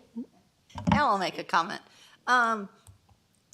I think I would like to delay this, have the staff go out there and look at it, and then maybe come back to us and give us more ideas on how zoning of multifamily, having like the separate garage and the separate unit, even though it has a singular address, how would that affect us as far as the VHR permit? Because it is specifically a separate unit from the property. It's a freestanding dwelling besides the house, and whether or not the kitchen's going to be there, or if the kitchen is taken out, so to speak, it's still zoned multifamily. But how does that affect us with a permit? Whether it should be two permits, one for that separate unit, even though it's still on the same APN lot. It's not designated duplex, so to speak. It doesn't have a separate address. So how would that affect us on the permit? Because the VHR permit is for one dwelling. It'd be nice to have a little bit more definition on that. Yeah, thank you, Patty. I think you said it is zoned single family, right? One residential unit. It is zoned multifamily. So number 200 is multifamily? It looks like per the assessor's page, they're qualifying it as single family, which makes sense that it has one address. It's a good point. That if there are multiple units, theoretically, we should have multiple addresses for those units. Because it's a health and safety issue. Yeah, from the fire department, I just have a comment, Do you Mr. mind Chair. if I choose Lauren? It is- She's had her hand up like that. Right now, it's showing as one address, so it has one entrance. You can see where the entrance is in the front of the property, one gas service and one electrical. So if they were splitting those things out, it could be different. It is built as a single residence. So that's, from our point of view, that would come into play. I don't know if that helps you. There's a lot of questions on this property, but the fact that he isn't trying to permit two units, he's permitting as one unit, I think speaks to, in favor of his permit, but that's up to you guys to decide. But from a fire perspective, it's one address right now. It's one residence, one gas, one electrical. Thank you, Mr. Gavin. And I do believe his intentions are very honorable. Lauren? And I do too. And I'm sorry, Mr. Brewer, that you're having to be in the middle of us trying to square this stuff away. But unfortunately, that's where we are. I want to be real clear, though. To me, there's two separate issues here. One is the area, the living area above the garage permitted? I don't see where it was a permitted. And then so the question is it to code? I don't know. That to me is separate from the question of kitchens. And I have to say, from an HOA perspective, this is the problem where Douglas County licenses these within residential areas. and there's an impetus, there's a drive to make more money. And I'm not saying this is in this case with Mr. Brewer, but I'm saying because of this, we're questioning these things. People make separate units so that they can maximize the amount of people and groups that they can bring in. And that puts a hardship on HOAs with trash. It puts a hardship on HOAs because now there's multiple people coming in, different groups coming in that are living separately. And so when there actually is another unit, to me, it needs to be identified, because then the HOA can get what they need, or KGID needs, or whatever it is. And this is such a mishmash of things. I'm not exactly sure how to fix it, but I just want to be clear that I don't see where the bedrooms above the garage are to code, and that concerns me. And then as far as we're concerned, and I hear what Mickey said, where this is not two separate dwellings on one parcel, this is one dwelling. The other question comes in, and I hate to raise this, but it's the primary purpose. There's a kitchen and a bedroom in the same, so it's a studio, but it's not permitted as a studio. It's permitted as one whole unit. And now we've got a bedroom that's basically a kitchen, and I don't know where we go with that. Thanks, That- Deb. I really think rather than us getting into the weeds, because we should talk about perhaps continuing this and having staff really tour the property and come back with information that's accurate for us, and we could do this at another meeting. Mr. Brewer, would you be amenable to that? Yeah, and I would appreciate, I mean, I do appreciate the discussion. So if there are things we want to come into compliance and be approved for as much as we are legally allowed to be approved for. So if there's a checklist or some recommendations that the board can give, so we can have things updated prior, so it can be more of a formality, that would be ideal for us. I think that would be ideal for us too. Can I ask the board for more discussion, or? My last, and this isn't, I don't know, maybe it's for the fire. It concerned me when someone says, well, you know, if you take out the oven and put a hot plate in, maybe it's in the kitchen. And that just seems legalistic and not necessarily wise. I don't know what hot plate fires are, but you know, there are regulations about a stove, and you have a stove. I don't know if there are in general more hot plate fires than stove fires. I mean, I don't know if that at all, but it would bother me that if we got to the point where if you take out the stove and you put a hot plate, you can now do this, because I got to believe the hot plate is more dangerous than a stove. There's got to, you know, the stove is insulated. The stove is a work surface. A hot plate on a small non-kitchen, I make this thing smaller so it's not a kitchen, and it becomes inherently more dangerous and more fire prone. But I am in favor of continuing. But again, my considerations still remain the proximity, that if those were to be non-VHRs, so you know, if we were going to do something eventually, because if I heard Mr. Brewer correctly, like, let's not rehash this from the beginning, let's get a very defined list of answers, and I think we owe that to him. The way I read the permit, we do have another month, because his permit was issued on 12/28, so we're still within 180 days. Our next meeting will still be right at the very end, but it'll still be 180 days, so we don't have some temporary thing. He can still continue to rent. But again, those are my concerns. It's just, is this a standalone building? Was it permitted? Are we consistent? You brought up, you know, why we weren't, why these things are different than the one, because my first indication was this looks like a separate outbuilding, you know, compared to the carriage house or whatever. So, but I am for continuance.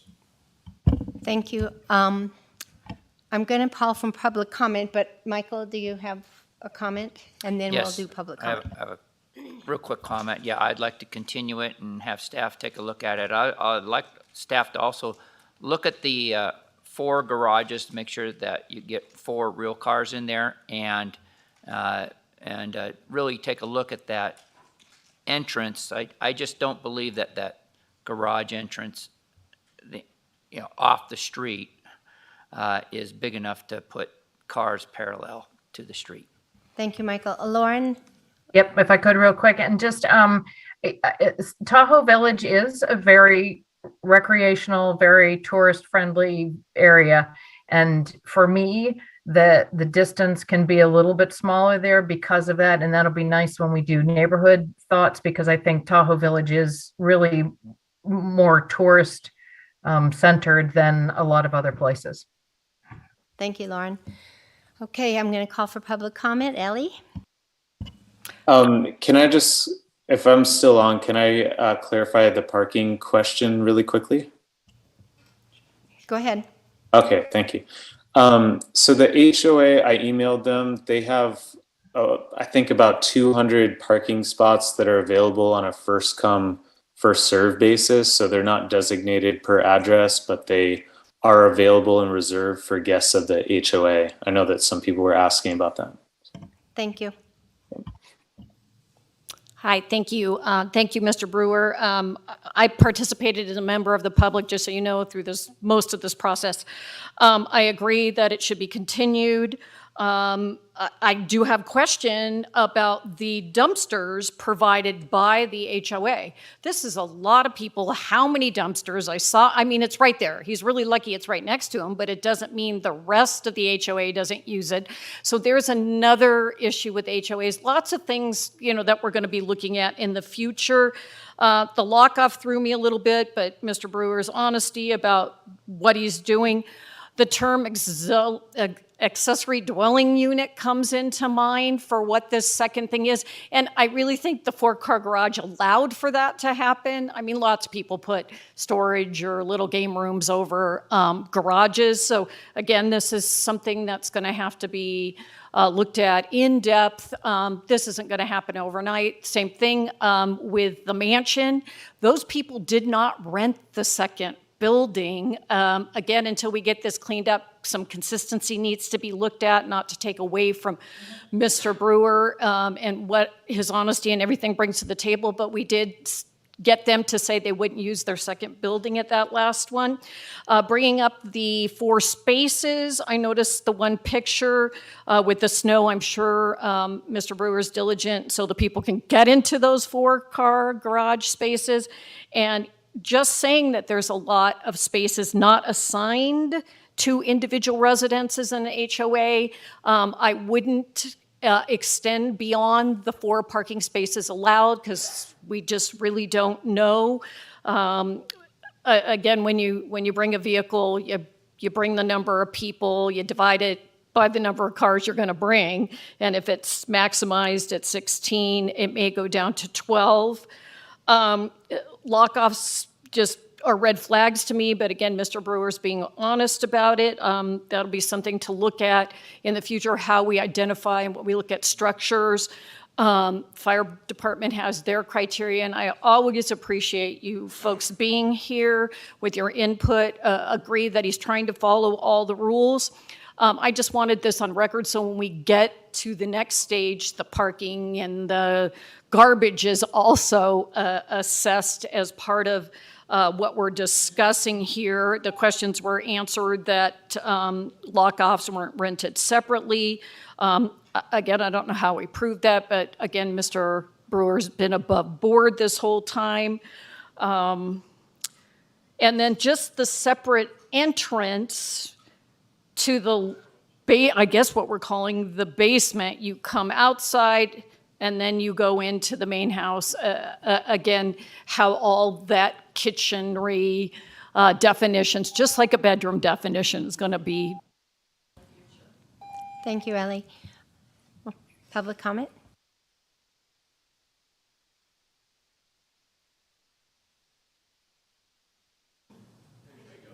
Okay.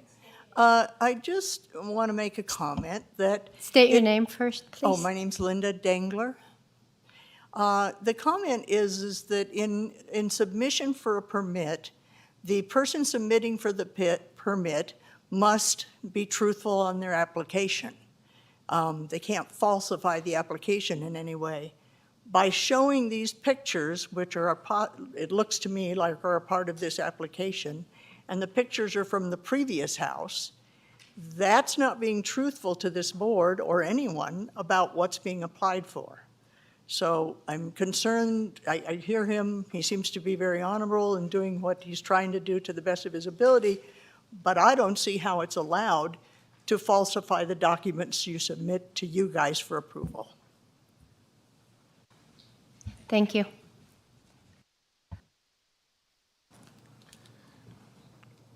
Just came on.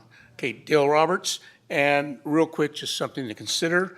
Also, when he first got the permit, he had 2 separate units there. As now he's claiming it's 1 unit, but he kept half of it for his own self and only rented out the other half, shall we say. So that kind of brings the question, what happened that he wasn't claiming when he was there? Okay, was who's using it, if anybody at all? So it needs to be an all or nothing thing, which he's asking for now. That's understandable. The other thing I'm looking at is right now, just looking at 5 pictures of the bedrooms, he has sleeping for 14 people. 1 bedroom has 6 bunks in it. By your own standards, you can only have 2 people per bedroom. Thank you. Any other public comment?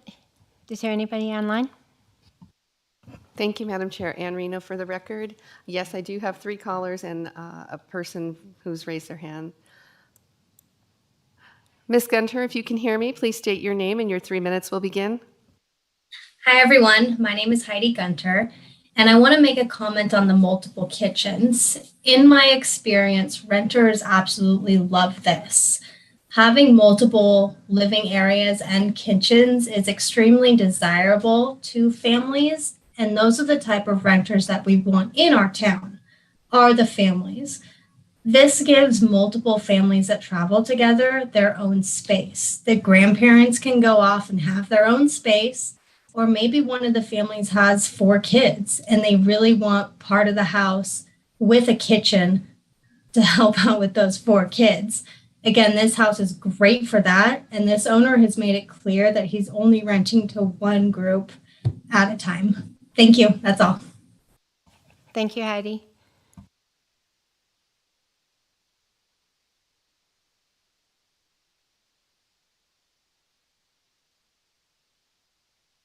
Caller ending in 3091, did you want to make public comment on this item? No, I do not. Thank No, you. I do not.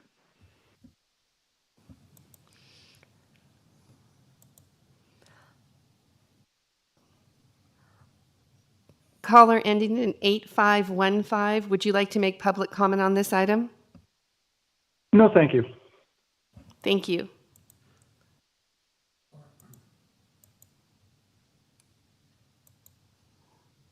Caller ending in 2776, would you like to make public comment on this item?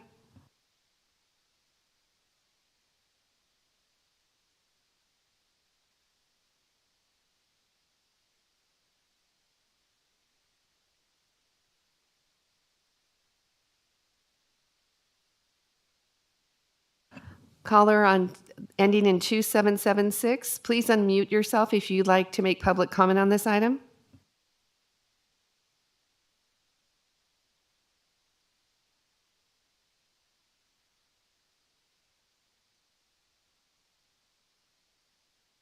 Mr. Brewer has raised his hand. Would you like?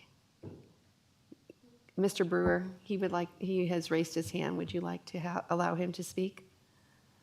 I'm sorry, Mr. who? Brewer. Oh, the Mr. owner. Brewer. Sure.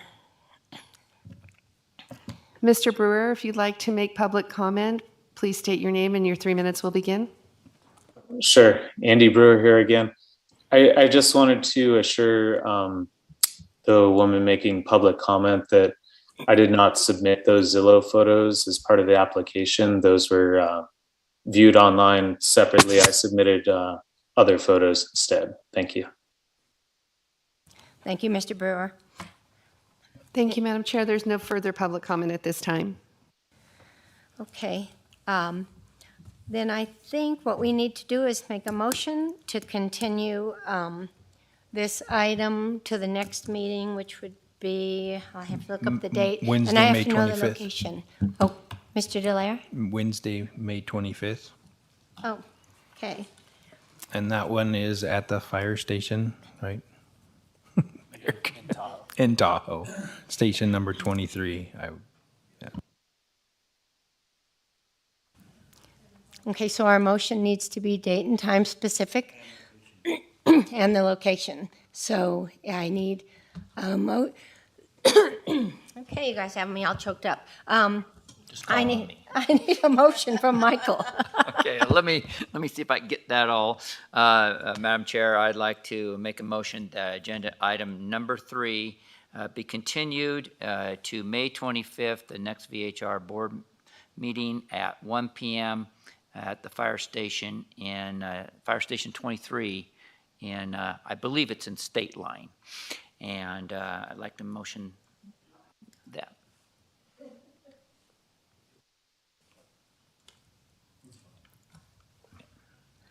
Okay, do I have a second? I'll second. Okay, I have a motion by Mr. Sloan, a second by Mr. Byer to continue this to the next meeting, May 25th. Any further discussion? Seeing none, all those in favor signify by saying aye. Aye. Aye. Thank you, 5-0. We're going to take a little break right now, maybe 10 minutes. Thank you. Recording stopped.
there is a difference. Okay, let's, Recording in progress.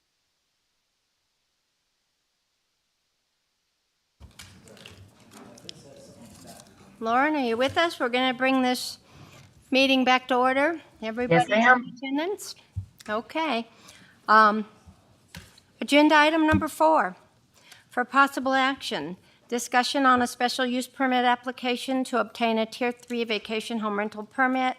The subject application is for a 6-bedroom home, 12-person occupancy, located at 115 Meadow Drive. The owner is Arthur Frank, oh boy, I should have practiced this, Kirchhoff, who currently has a Douglas County issued VHR permit, account number 084000450, APN 1318265142020. Mr. Delaire.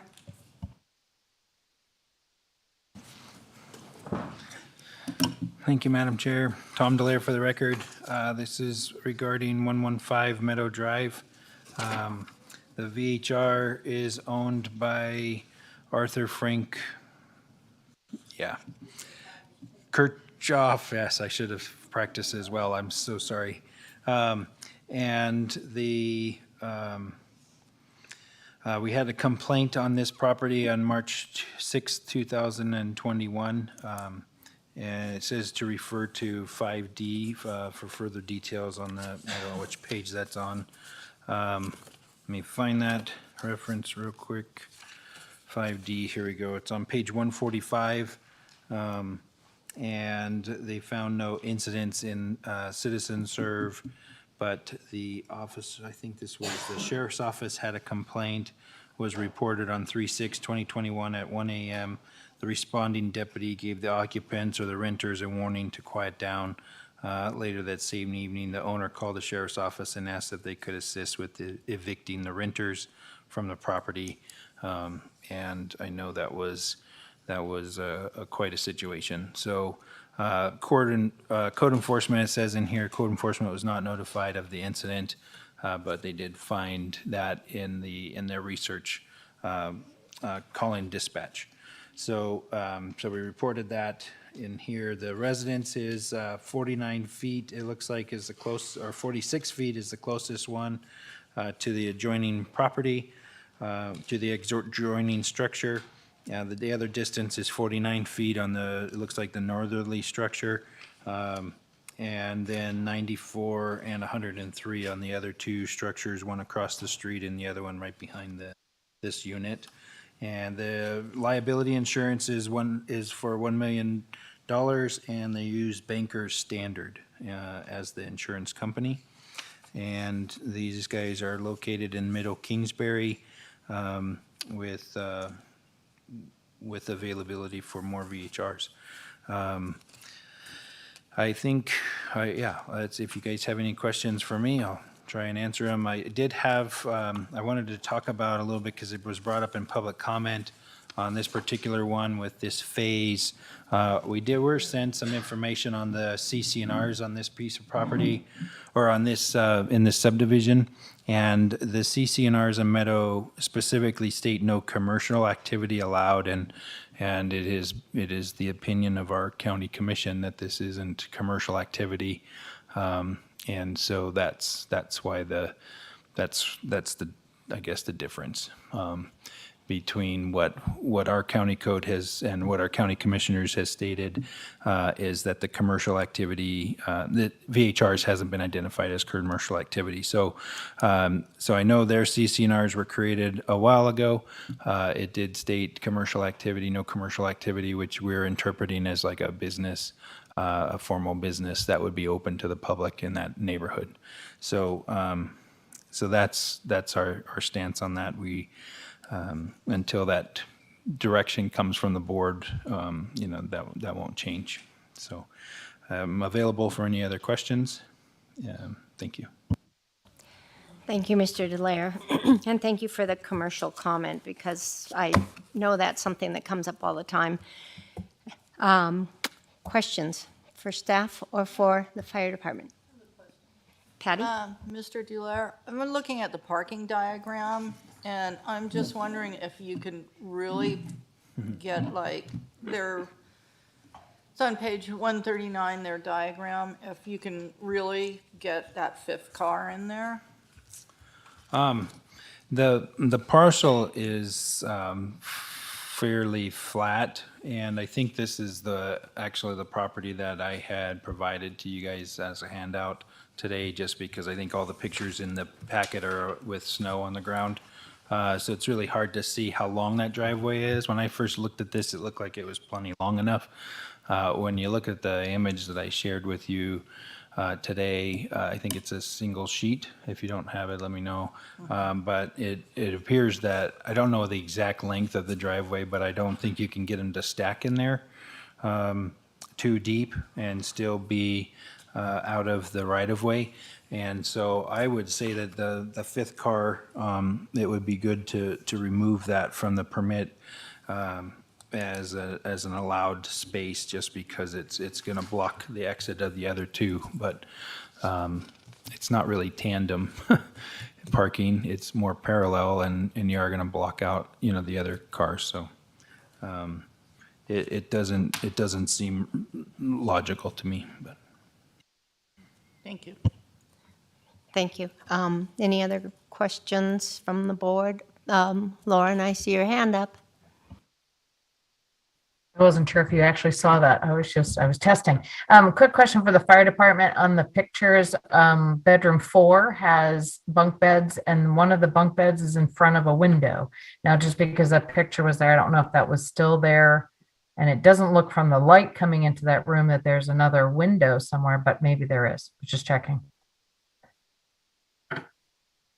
What page are you on? Sorry, hang on a second. 142. Okay. Part of what we look at is, we look at is they have to have access to that egress window. So, it's hard to say. It doesn't look like I can even see the window in this picture, but yeah, blow it up. But either way, that's bedroom 4. We would have observed a accessible window if we approved it as a bedroom. And hopefully that answers your question.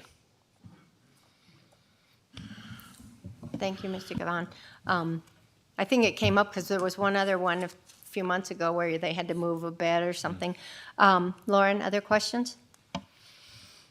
I'll let everyone else go just in case they have my questions, and I don't have to take it up on here. So, Okay, thank you. Michael, Keith, question? Keith? Well, and it may be something that we need to think about in the future.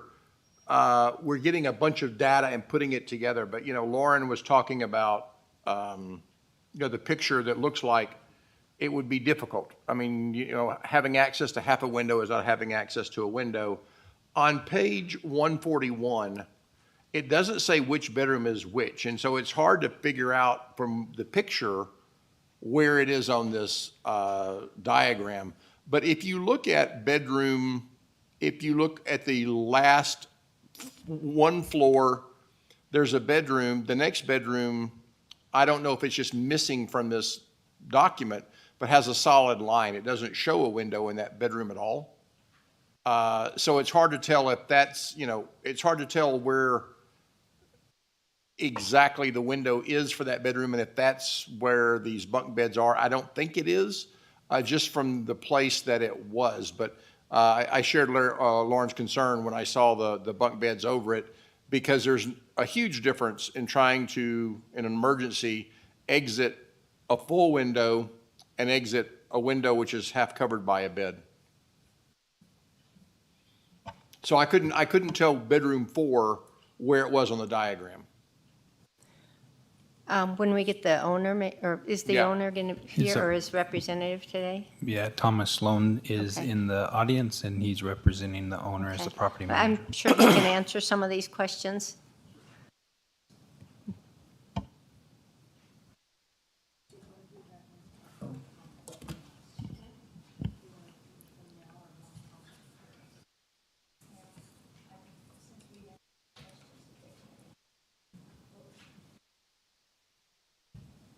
Mr. Sloan, if you don't mind, we're going to ask you these questions, but then if we go back to asking staff questions, you can stay up or you can sit down. But Sure. we're kind of going to go back and forth on this one a little bit. That's fine. Thank you. So the bunk bed question, then Okay. the floor plan question, can you give us? Yes, thank you for having me here today.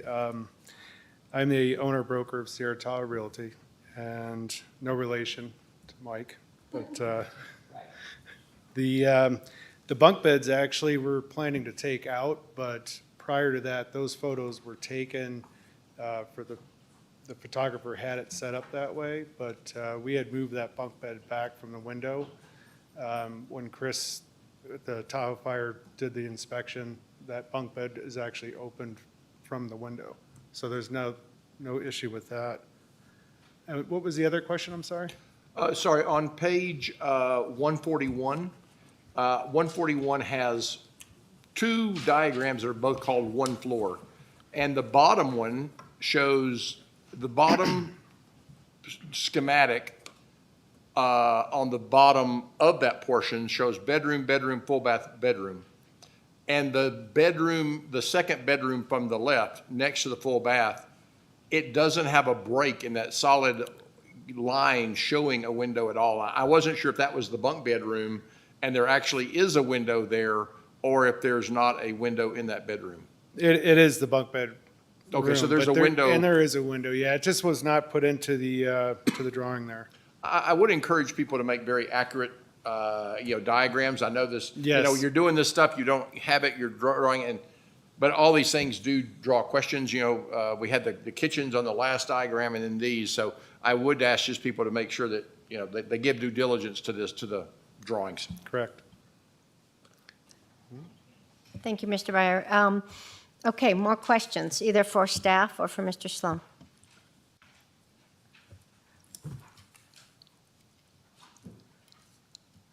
Mr. Delaire, did you say that we were going to not take that fifth parking spot?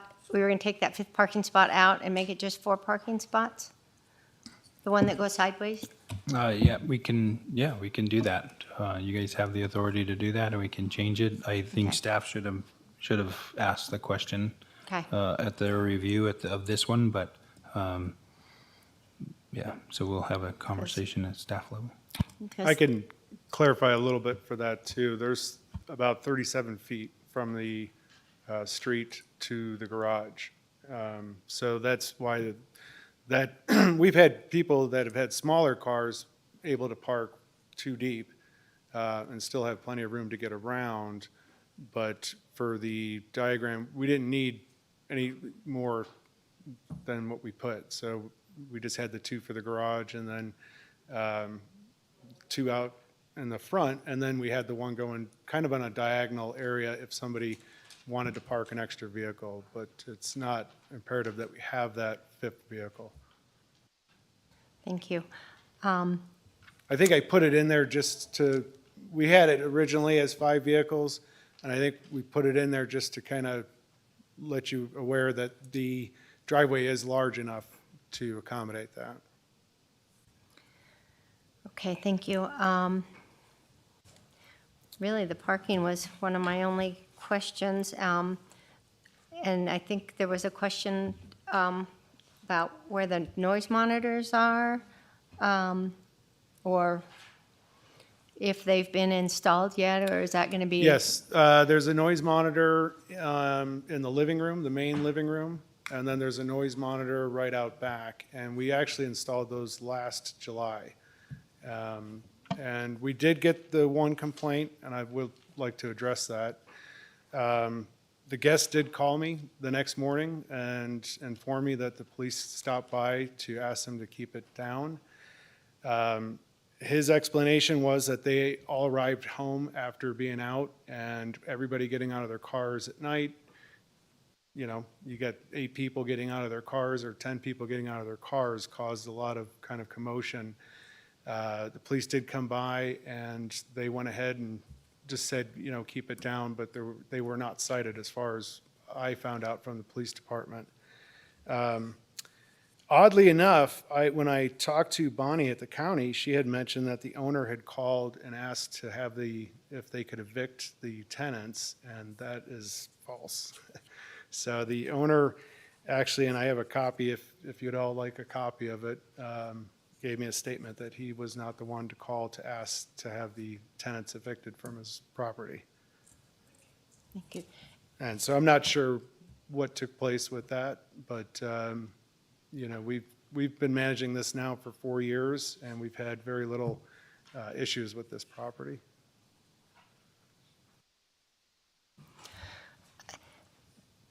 Mr. Sloan, do you have a prepared statement or something you would like to give to the board?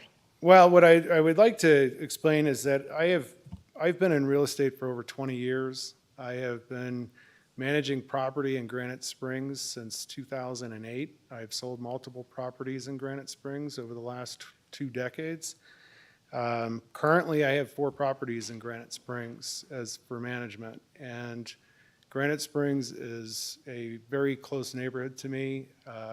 I have done a lot of business in there, and it's been good to me. And so I look at it that I want to preserve and protect it as well from party houses. And I know that we've had issues with the property that's up a little higher on Granite Springs Drive. But we take it very serious. We have a very tight rental agreement for our guests, and it immediately says there's no parties of any kind at our properties. We have it limited to the amount of guests that are there.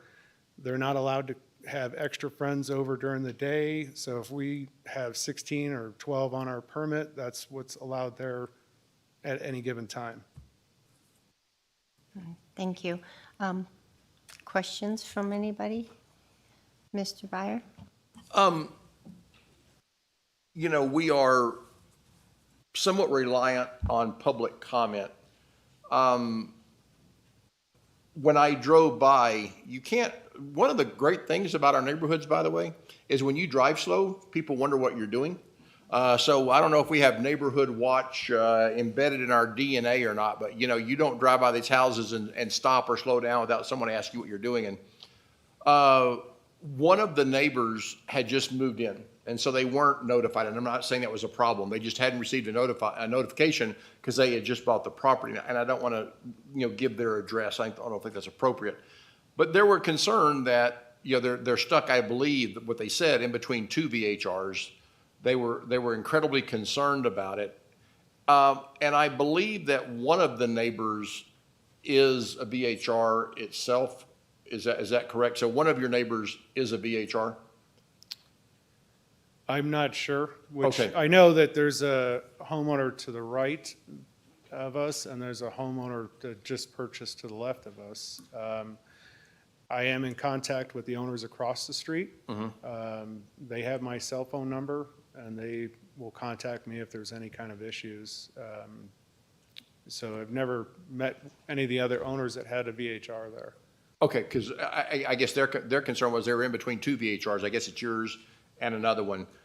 So, when I explained what I was doing, they were somewhat concerned. Again, it's just the kind of we have density per neighborhood, but then you get these individuals, and it doesn't matter if your neighborhood is below density. If everyone, if all that density surrounds your property, it's a big deal to that property owner. Right. Okay. Did you measure? Were you the one that measured the distances between the houses? No, Okay. no, I don't ever, I try not to get out of my car. Sometimes you got to get out of your car to see certain things. I never go on property, so I absolutely do no measurements. Okay. The only reason I ask is that on the diagram that was provided, the measurements, I think, are from the front of the property. And so I took measurements from the back deck to the property line fence. And so I was able to get on one side 52.7 feet, on another side 40.1 feet, just for the property line from the kind of the back entertaining deck area. Of that, we don't have a fire pit out back. We don't, the owner had asked me once before about putting out lighting and doing a fire ring table, and I said, no, it's probably not a good idea. just because that encourages people to be outside more often. And we try to respect the neighborhood. We try to keep it where they're very well aware of the noise ordinance. And at 9 o'clock, that's when it's kind of a quiet time. So we didn't want to have anybody out there with the fire pit at 10:30 at night. Even if you're trying to be quiet, at night, it does echo through the neighborhood at times.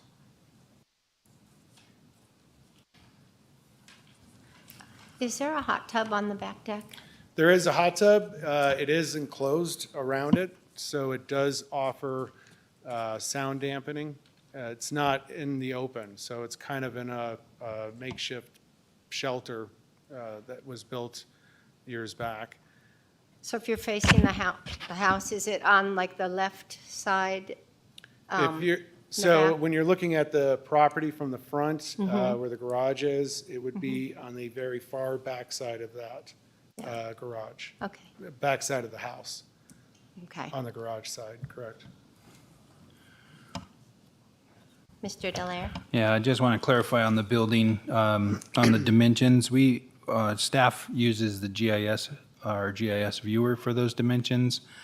We click on the building itself, so it depends on where the airplane is at when it takes the photo, but it's based on the aerial and GIS measurements. It might be off a foot or two, just so you guys are aware, but we're trying to get from the structure to the closest part of the other structure is what we're trying to provide to you guys for information on all sides of the house.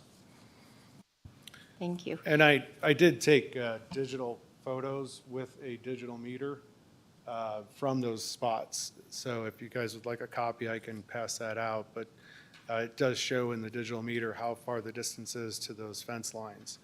And then from that fence line, it's probably another 30 to 40 feet to the neighboring home's back deck.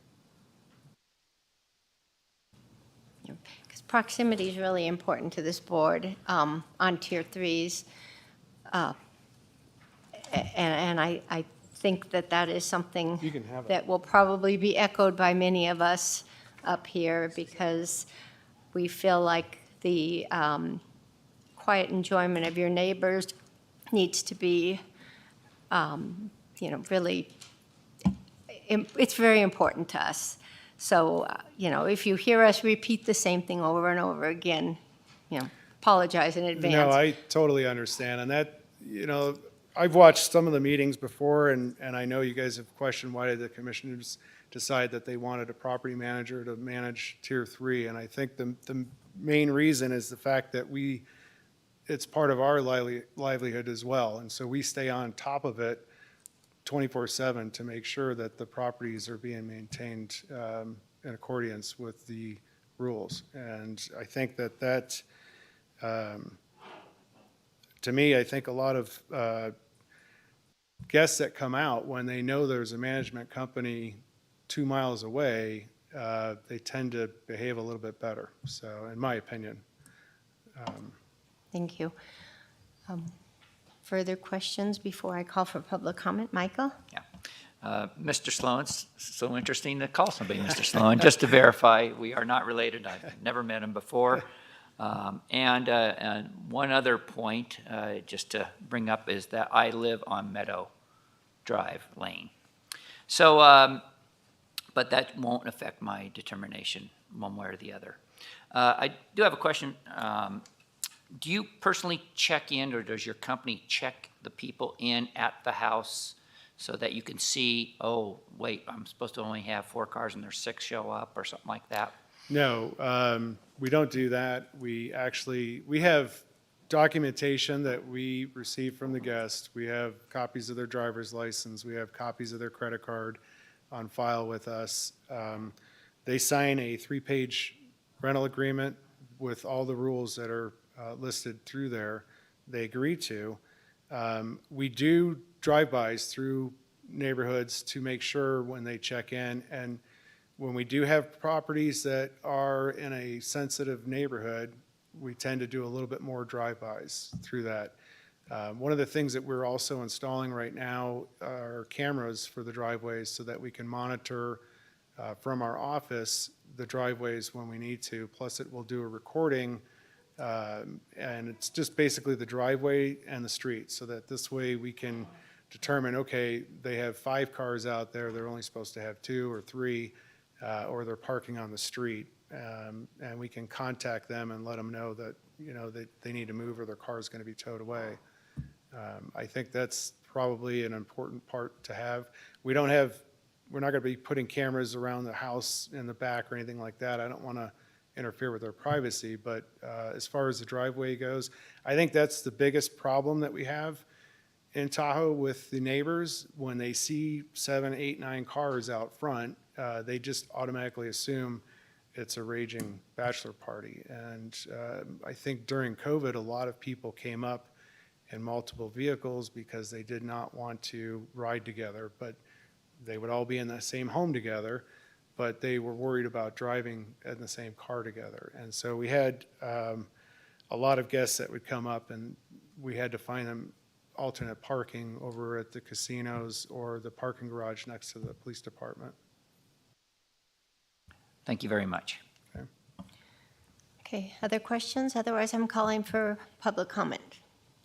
Okay, thank you, Mr. Sloan. Thank you.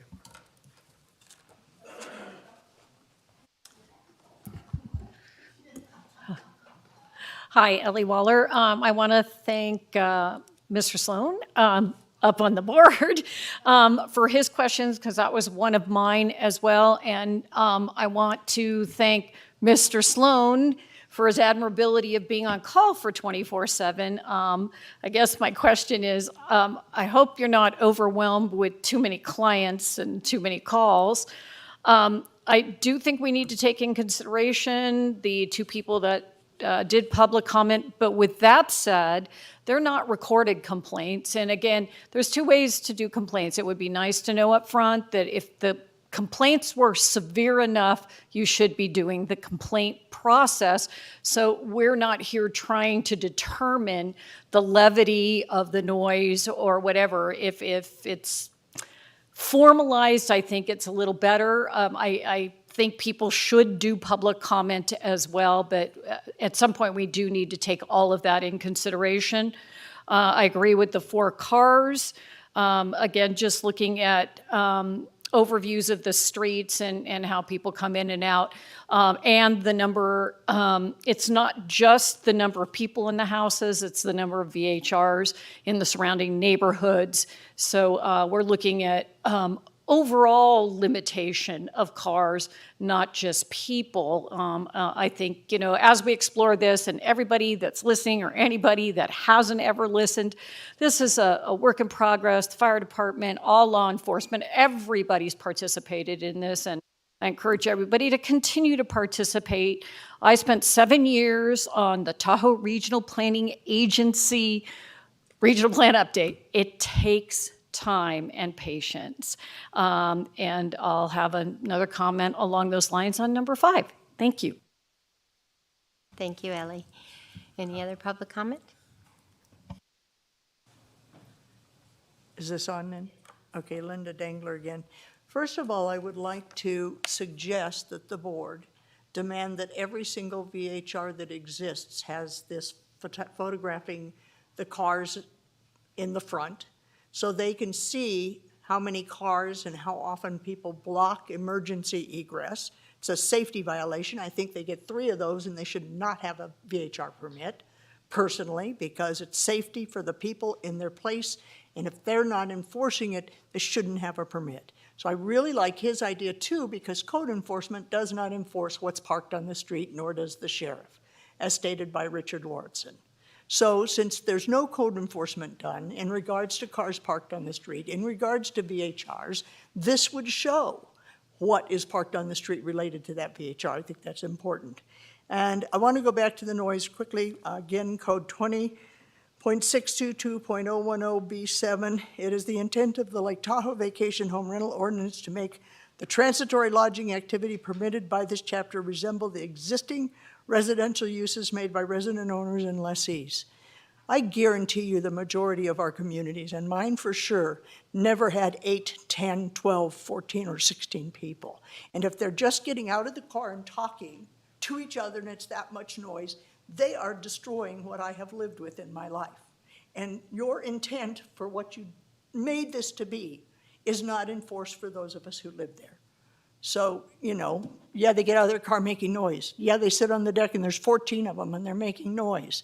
And I think 3 noise complaints with these monitors required to capture them by being on the deck where they sit should make them lose their permit. I mean, how long are you going to, and an example is the wedding house near us that runs weddings, a business in the house, which is not allowed in the VHR, and they make DJ noise from 8 in the morning till 10 at night. So how much of this are we supposed to live with?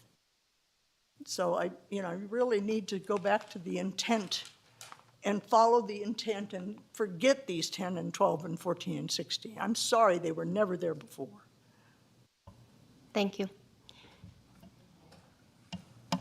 Okay, Dale Roberts. A couple points here just to consider.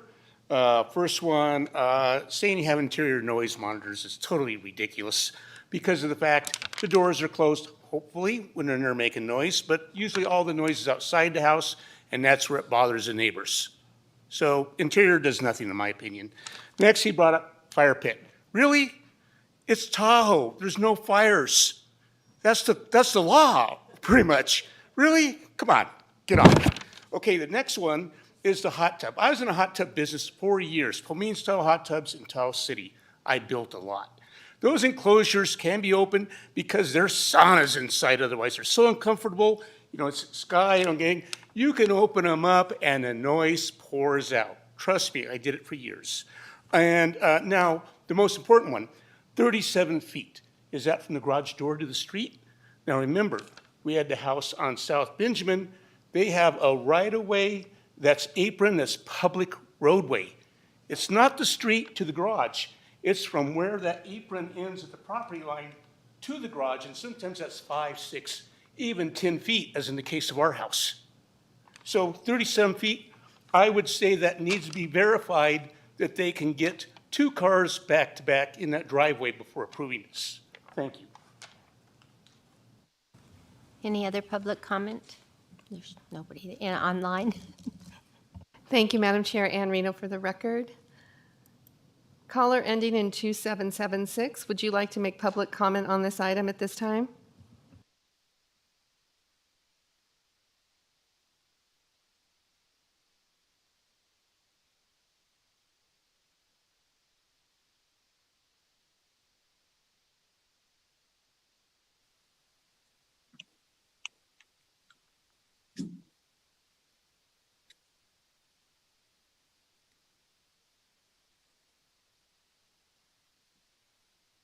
Hello, this is Dr. Procella. Is it my time to comment? Your mic is muted now, so I can't hear. No, it is not. Thank you.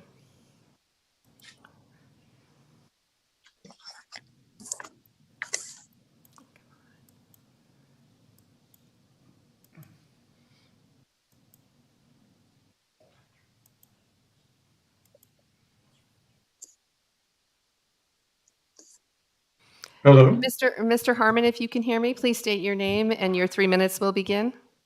Thank you. Hello, this is Ben Harmon, State Line for the record. I live in 116 Meadow, directly across the street from the property in question. Before I continue, there was a question whether one of the neighboring properties was a VHR, and that is correct. The property at 121 Meadow is a VHR, and 119 Meadow is sandwiched between 121 and 115. Our bedroom window faces the driveway at 115. We're affected when tenants pull in or hang out in the front yard late at night, such as the night a large group played football in the street after midnight.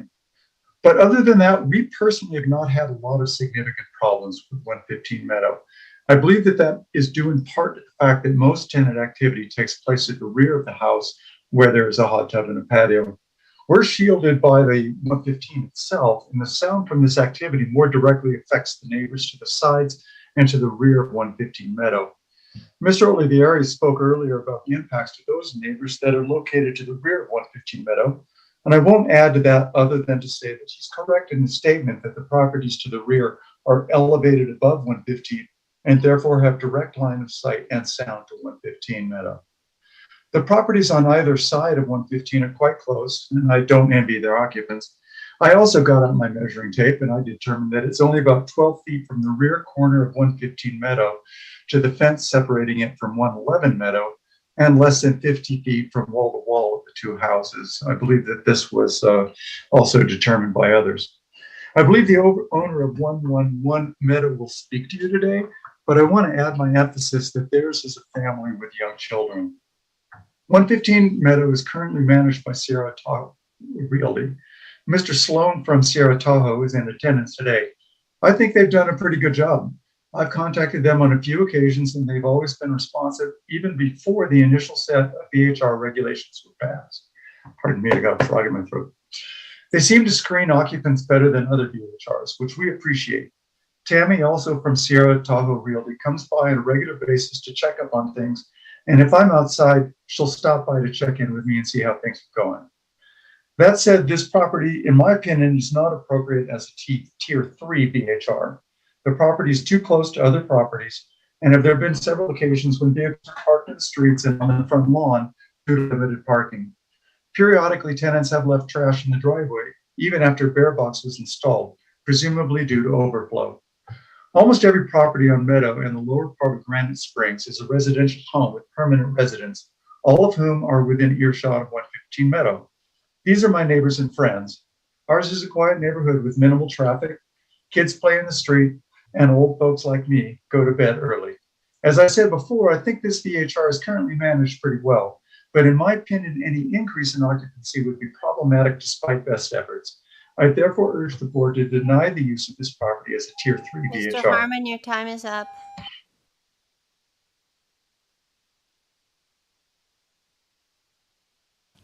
Any other public comment? Thank you, Madam Chair. Yes.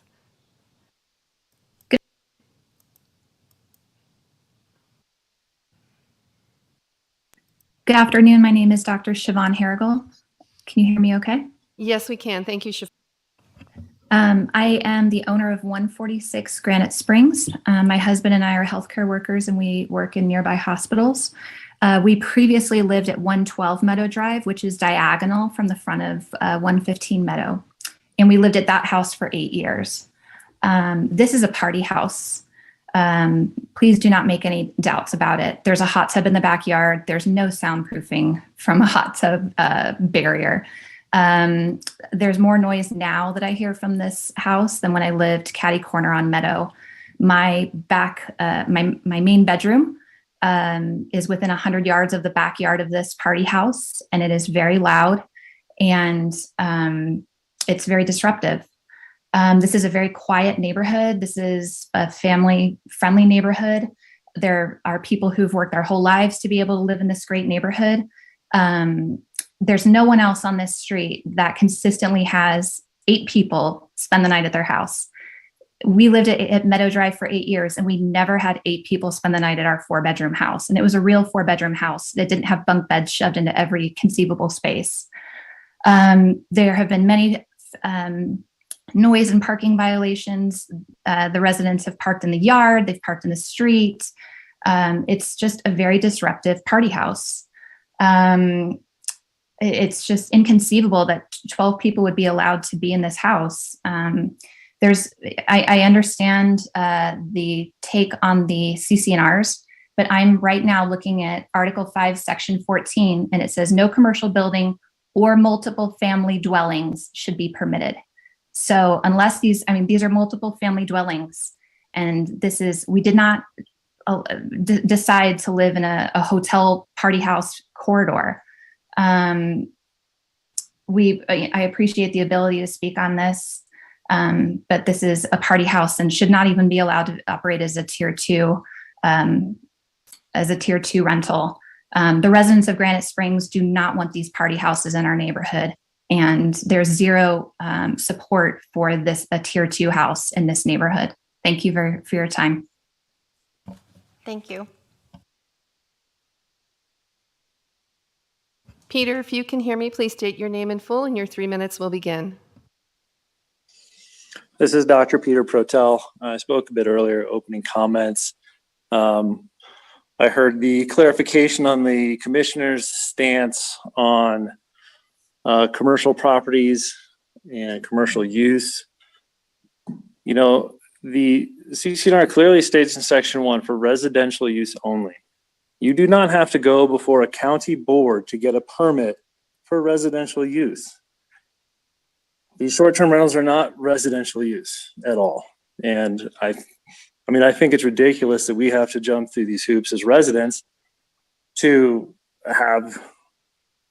try and get the county to realize that, you know, hey, this is a residential neighborhood. All the other objections that everybody else has to this property, I agree with. I've had issues on driving home from weekend shifts at the hospital. I have no idea why. The house has a big backyard. There's a party going on in the driveway. They have cornhole set up in the street, and they had a keg in the driveway, and the cars were parked along the street. It's not after 9 o'clock. They're not making a noise violation, but it certainly is a nuisance to the neighborhood. That house sits on a corner. You can't tell looking at a map, but you kind of come uphill from 267 to make that right-hand turn right where the house is. It's typically a choke point for traffic in the neighborhood. And it's a very small driveway, and the residents rarely, the renters rarely adhere to no parking on the street. It's all the time. There's always a car parked in the street, or half of a car hanging out of the driveway. Or yes, they try and park sideways across the driveway to make more cars fit in there. It's just a terrible rental property, and this is not the neighborhood to have these kind of residences in the county. Thank you for your comments. Janelle, if you can hear me, please state your name in full and your 3 minutes will begin.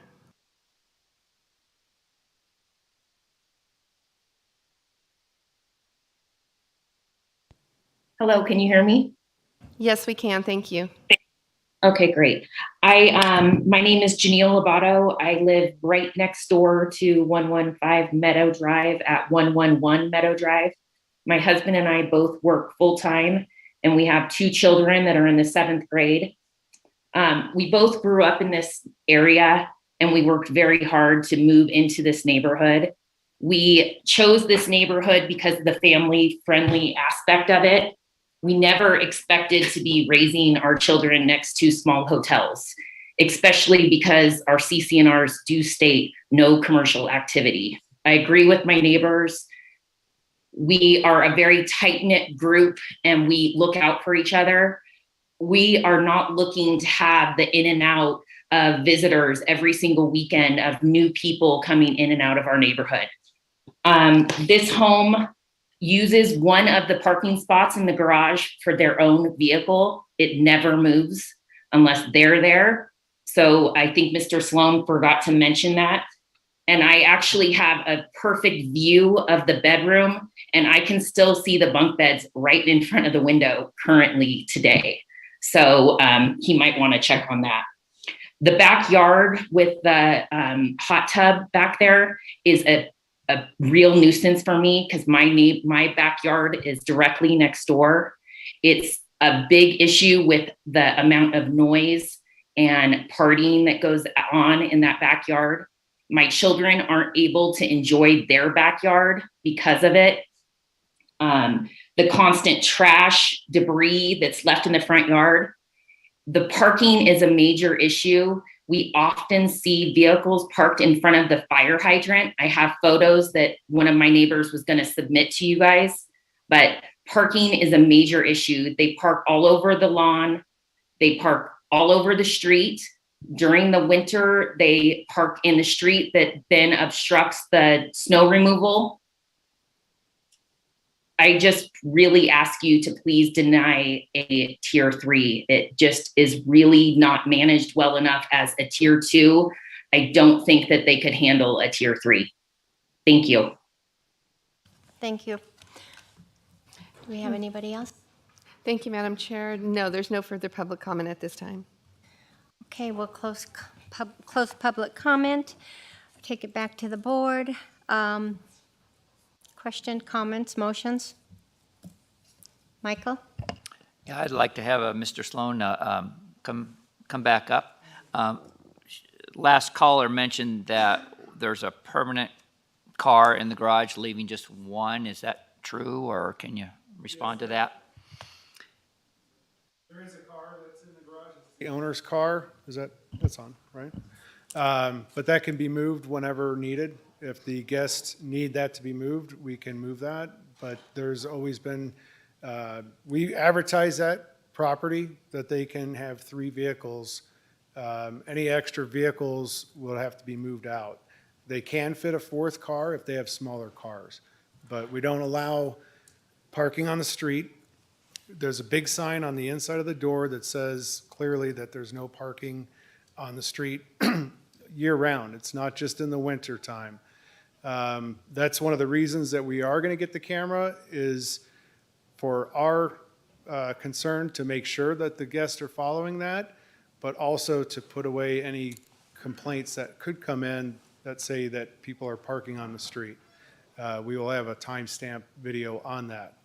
As far as the noise monitors go, we have those set up so that those will cover, and it's in a high-risk kind of a neighborhood setting is what the noise monitors are at. So their parameters are less for the threshold as far as the noise than other neighborhoods. So that kind of covers that part of that. Thank you. You're welcome. Okay. Oh, I'm sorry. Oh. I have one more thing. As far as the fire pit outside, we were not talking about doing a wood burning fire pit. That was basically a gas table type fire pit. Thank you. Are you ready to discuss, or I'm a little surprised at the 1 car being in the garage, since the diagram we've received here shows 2 cars available, 2 parking spots, but board? Well, Michael? I definitely think that should be required, that both garage spaces be open to the guests. I mean, that driveway is tight as it is, and I think if we're going to approve 4 cars, that 1 car in the garage does need to be removed. I'm ready for my comments. Is this a good time? So I'm just trying to, as we started these meetings and approving or not approving tier 3s, just becoming more aware of what, in my mind, a tier 3 is. Regardless of all the issues that the Quaking Aspen property may be, that to me is more in a vacation rental area right across from Stagecoach, a little bit more surrounding. I believe that this is in more of a residential area, and the close proximity to all the houses. I'm being consistent with what I told the lady last week. I think she's a great owner, but I just can't go that way. So I'm going to vote to deny the tier 3 applicant. Thank you, Michael. Patty? I think, Mr. Sloan is very, adamant in trying to do his best in the property management aspect on it. But to me, this just seems like it's so close to the other homes. It's more of a full-time residential neighborhood. Went there, and it seemed real tight. And hearing some of the public comments, I would lean towards denying this tier 3.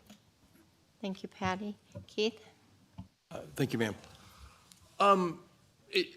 This just does not look like a tier 3. It is so close. It is embedded in a residential community.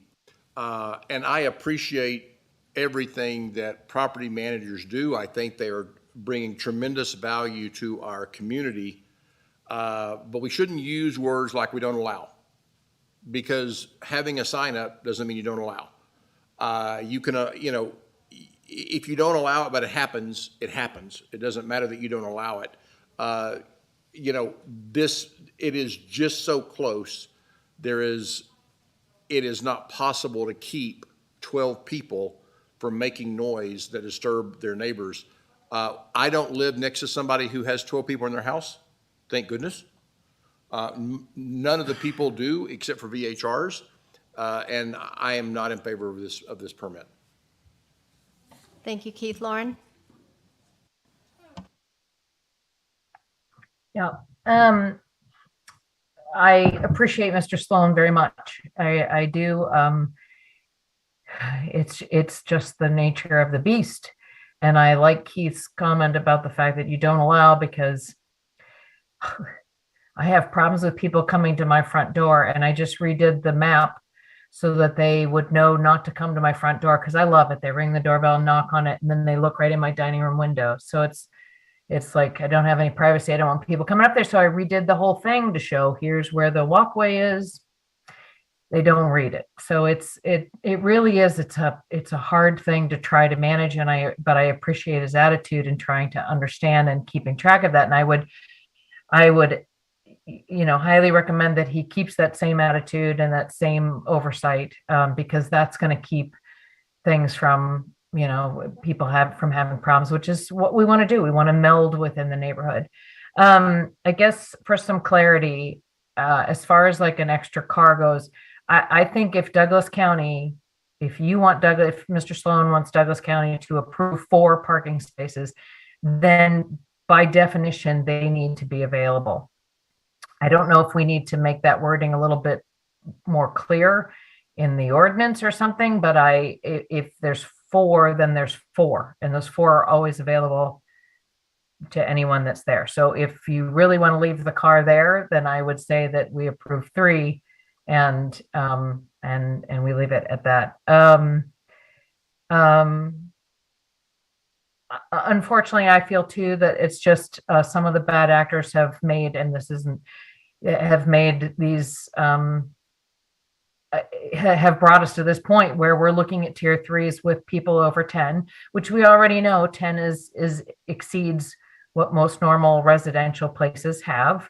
But 10 is that, and I look at the distances between it and the problems with parking and stuff, and just feel that unfortunately unfortunately I'm the same way. I'm thinking it's just too close and too residential to allow a tier 3 there. Thank you, Lauren. I don't think I have to say a word. Everyone said it for me. I would entertain a motion. I think I can pronounce the owner's name, so let me do that.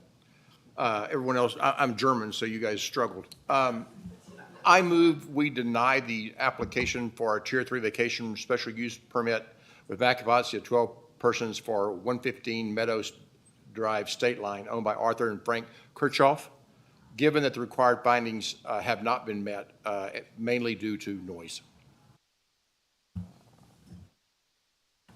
Do I have a second? I'll second. Okay, I have a motion by Mr. Byer, a second by Ms. Graff to deny the permit. Any further discussion? Lauren? If I could. So I'm not sure that noise is really my issue with this. It's proximity. If I don't, so you kind of qualified. Yeah, I would like to remove that qualification from my motion if I can. Thank you. So we have a motion and we have a second. Can I have a vote? All those in favor of denying the permit signify by saying aye. Aye. Aye. Aye. 5-0. Thank you. Do we have to second his amended or removal?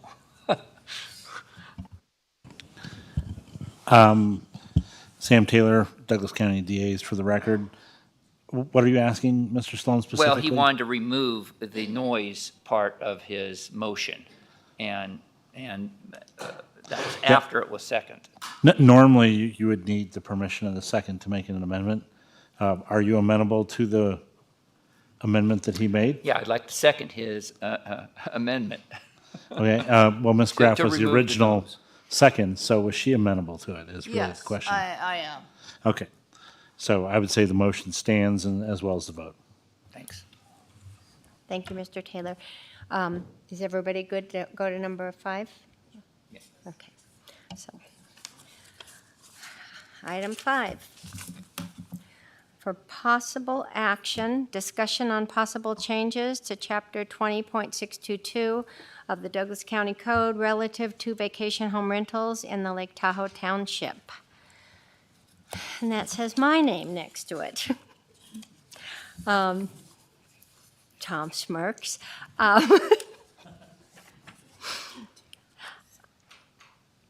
First of all, I want to say that I don't intend to hold a vote on anything today. I would like us to go over what we've talked about in the past for possible changes, and I would like to go, spend some time with the public comment today on the changes that some of the public would like to see. But I also want to do a little bit of cleanup here in the code. 20.6220060 requires the advisory board to have some ex officio members.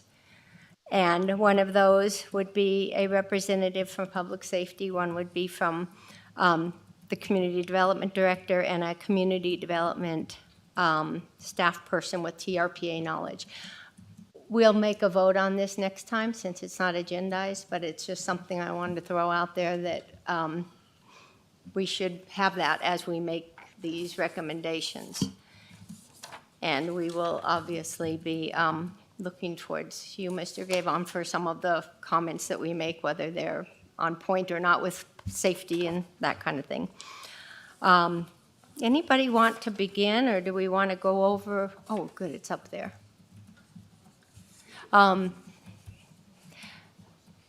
Last time, we basically did a lightning round. And just so everybody knows, I'm kind of looking at a 5 o'clock end time for this today, or at least get about an hour for this, because we're going to be doing this at each meeting and going over some suggestions, and it'll be longer depending on how many agenda items we have to take care of. I think a few of the things on our list from last time, and I know it's difficult to see, but one of the items for tier 3s was 50-person maximum, and I think each one of us kind of shook our heads at that one and said, we don't understand why we would allow 50 people. So there's probably no need for us to really discuss that again unless Keith has something he wants to say. Thank you, ma'am. My understanding is that the reason that existed was that we don't prevent a resident who really has 2 people in a house from having a significant number of guests.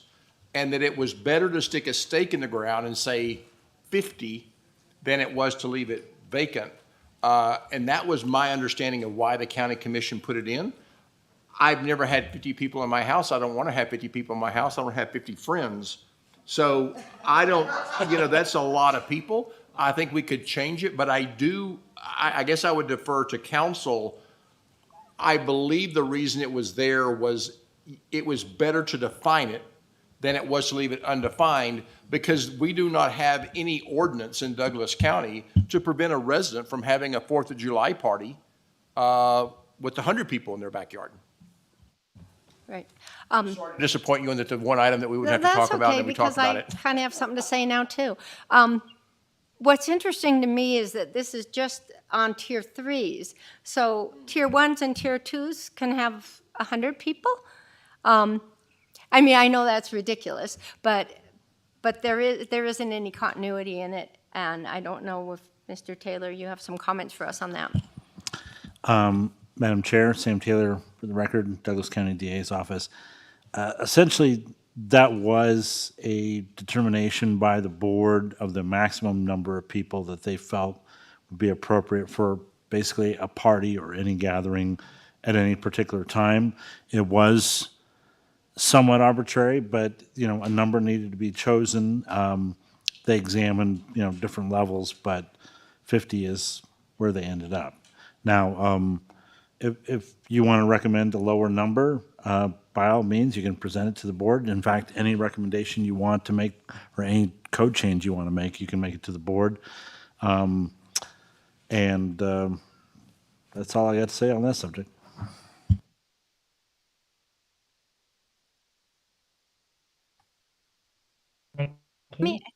Let me ask the board this. How do you really want to handle this kind of discussion? Do we want to take each issue and have comments from the audience? Because, each person gets 3 minutes. It can drag each subject out quite lengthy. Or do you want to go through some of the things we've already discussed? Keith? Ma'am, thank you. My preference would be to discuss in depth a subset of these, maybe 1, 2, and 3, and I don't care what order we go to. I think we ought to get through all of them. All of them are important to me at some level. And to discuss them in depth rather than try to discuss all of them very superficially.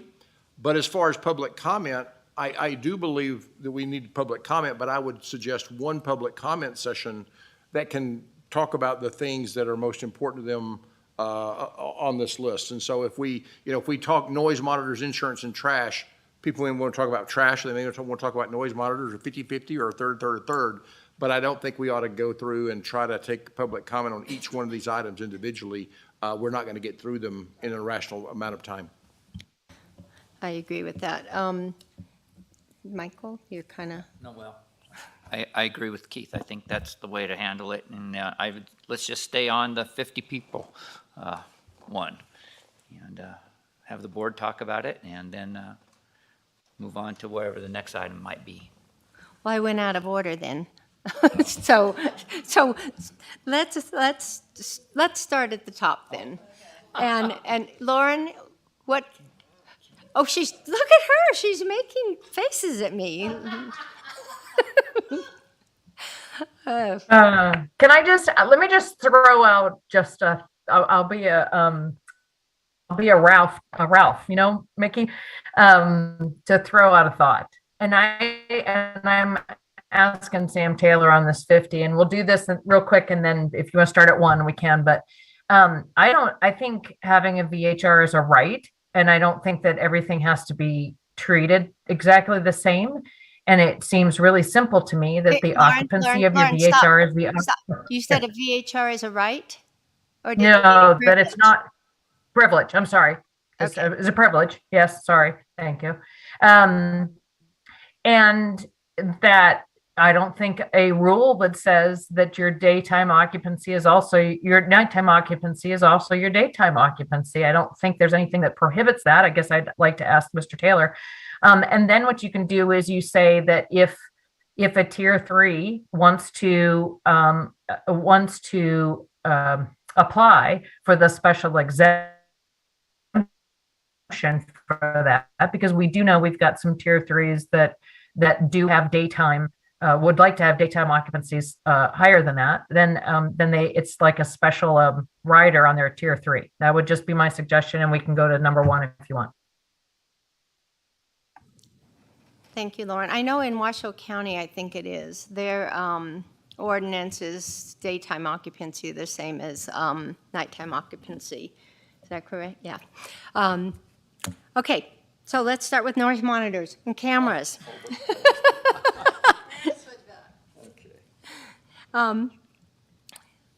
This was a Keith and a Michael issue, so why don't both of you start? So I listened to every one of the county commissioners meeting, but I was not on the original task force. I think often people think there's a panacea. There's something that's going to solve something when it may or may not. I don't know if we are getting the information out of noise monitoring that we hope to get.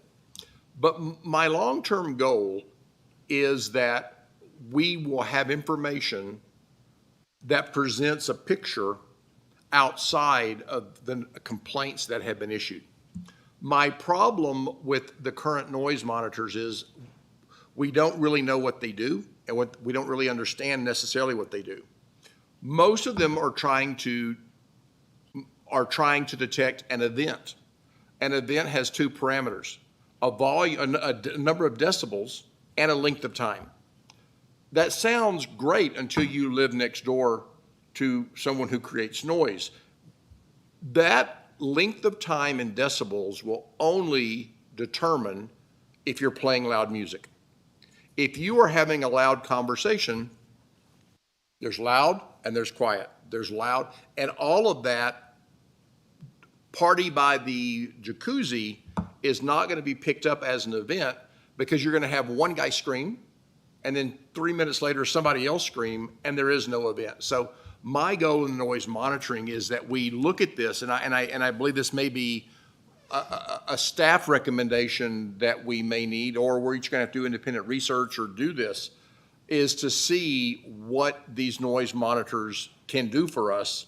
And I would like them to be able to tell us how many times would people have been disturbed. So in other words, there is a decibel level. How many times was that decibel level reached, even for maybe 5 seconds and not 5 minutes or 15 minutes? Because I know one of our applicants, their event was for 15 minutes. And so you could have a very noisy event that wakes up everyone in your neighborhood that doesn't last 15 minutes. People coming home, slamming car doors, very loud, not 15 minutes. And so that's where I would like to see this, but I think it's almost a research project, unfortunately, than us deciding it. Or at least I don't know enough, but maybe others do. I don't know if any of you have noise monitors. Thank you, Keith. Michael? Well, I won't go as in depth as Keith did, but, and I don't think that noise monitors and/or cameras are the ultimate solution, but it's a starting point.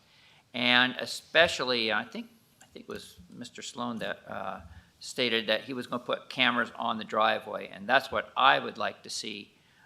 You've got to respect the privacy of individuals in their home, so no cameras in the home or in backyards, but facing a driveway and facing the street, I think that's really important. I think we need to come to a solution on the noise monitors, where they need to be installed. And I actually wrote a proposed language for both Tier 2 and Tier 3 to have noise monitors and cameras. So whenever it's appropriate, if you'd like to hear what I have to say, let me know. Okay. I have a neighbor across the street that's a VHR, and they have a camera on their driveway so that they can see how many cars are parked. And it's really worked well for them. And I think the camera in the driveway is a great idea also. Noise monitors, I'm very unclear as to whether they're worth the amount of energy we're putting into them at these meetings. Patty, Lauren, I know, just. I really like for the Tier 3s, and I think for the cameras in the driveways, I think Tier 2s I think that might be on an individual basis. Like, because I know that I have a Tier 2. And that parking really isn't that much of an issue for me.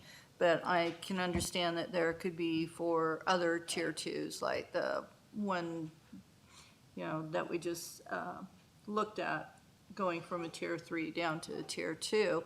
In that type of neighborhood, I could see where a camera would be very useful on that.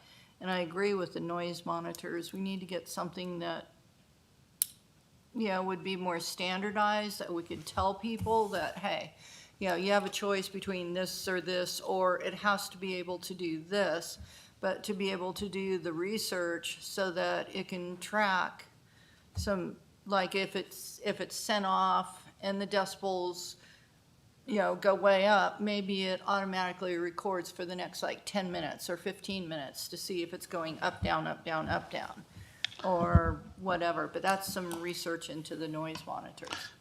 Madam Chair. Mr. Taylor? Yeah, just maybe Sam Taylor again for the record, Douglas County DAs. Perhaps as a suggestion, one of the things that I was thinking about when you're talking about technical specifications, what you could maybe do during the discussion is establish what the parameters are for what you're trying to fix. Say for example, noise monitors, you don't want certain decibel levels at certain areas, and establish the boundaries of those areas where you want them.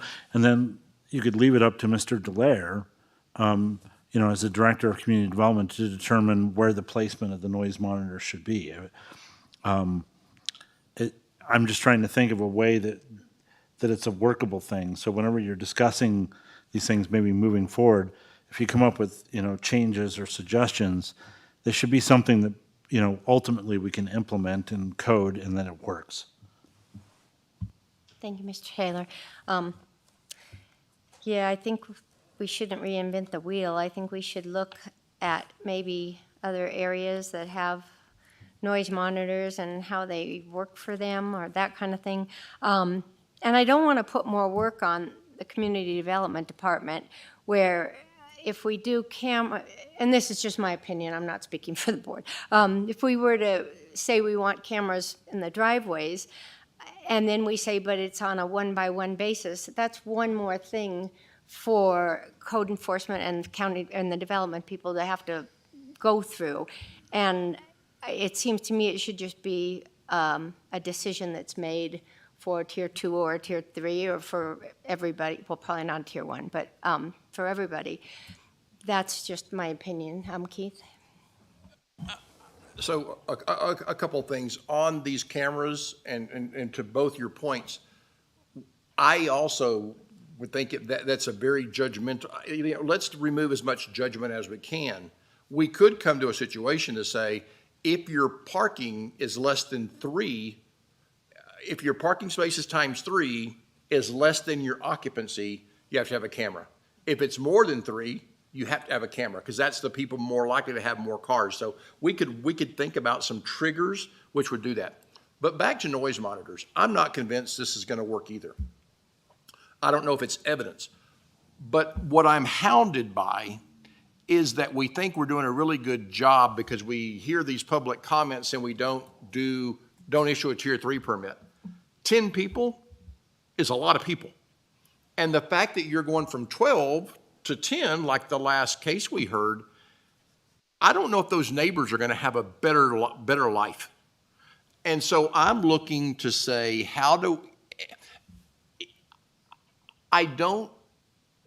we don't have citizen serve. You hear all of these complaints, none of which are in citizen serve, maybe some trips. I'm looking to say till that gets right, till we can start saying there were five really big complaints and we were able to go out and investigate them. And we pulled this permit because 3 were substantiated. We are so far away from having 3 substantiated complaints compared to what we've heard. I'm looking to say, can noise monitors be an interim solution?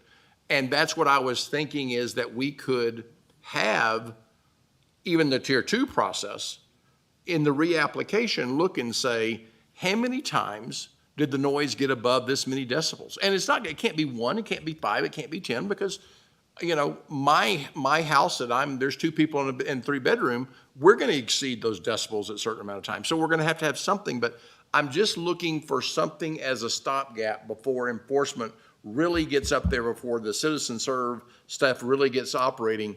There has to be a way that a citizen who's living next door to an incredibly noisy 8 occupancy can get that permit pulled.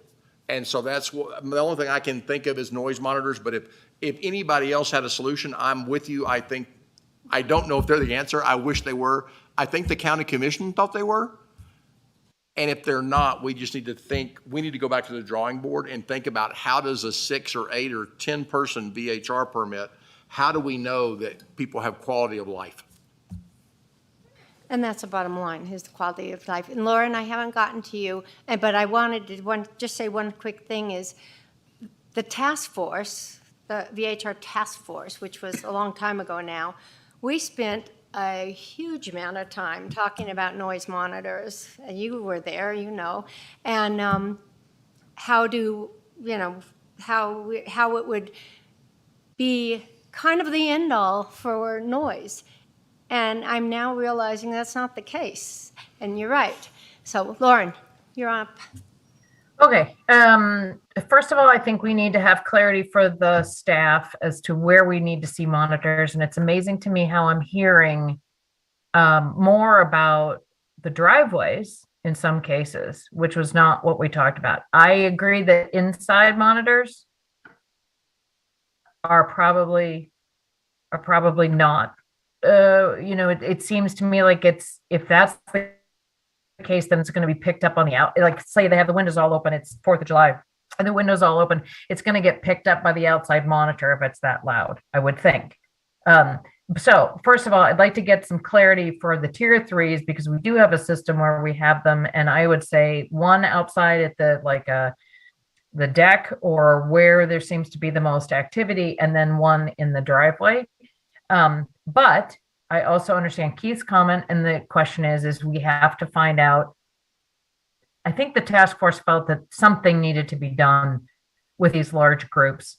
But I am definitely not to expanding this requirement until we find out if they actually are something that's a helpful tool. And I don't know that I know the answer to that. So I'd like some clarity as to where it needs to be, but I'm not sure exactly just yet if that's if they are going to be as helpful as we kind of had hoped that they would be. Was there another part to that? I think those were my 2 comments. Do you have any comments on cameras? I have to admit, I have a driveway camera on mine, and same thing. I park your car here, big diagram, park it here, and my last one did not. And of course, I hate to rent when I'm not there, and so I rented when I wasn't there, and sure enough, they parked in the common area, which I can understand why my next door neighbors are not happy. So I have one. I find it very helpful because if you can see them, they're walking versus parking where they're supposed to, I can address it. So I find it helpful versus, we're talking about noise monitors. I don't know that they're helpful and if they're going to help, but I do find cameras to be very helpful and they're fairly inexpensive. So I don't see it as being onerous either. Thanks, Lauren. Madam Chair, Mr. Booth? I'm going to defer to the director here first. Well, thanks. Thanks, Sam. Yeah, thanks, Sam, for the attention getter. Hey, so on noise aware, the interior monitor is required. It's like the hub of the noise system. And so you get that, it's plugged in to the electrical supply. It's also connected to the Wi-Fi. And then these are satellite units outside, and they're battery powered. And then connects to the system. What Heidi Gunter shared with me is that on the noise, on the report, you can hear what the noise is in the house. If it's 80 decibels, let's say for 5 minutes, they were laughing at a movie, and it just happens to be close to the couch at 80 decibels, but on the outside, it's only 10 of the home because the doors are shut. Maybe the windows are open and then it's 30. And at least that way you can see the comparison between the inside noise or the outside noise, or if you're having a party in a hot tub and the outside noise is 80, the interior might be 10 or 20. So you can really see where the source is coming from. I think the annual report that we've been talking about is going to be problematic. From what I've seen in the research that I've done, it appears that you can get an hourly window. I don't know, and I needed to do some more research, and I just haven't had time to focus on that.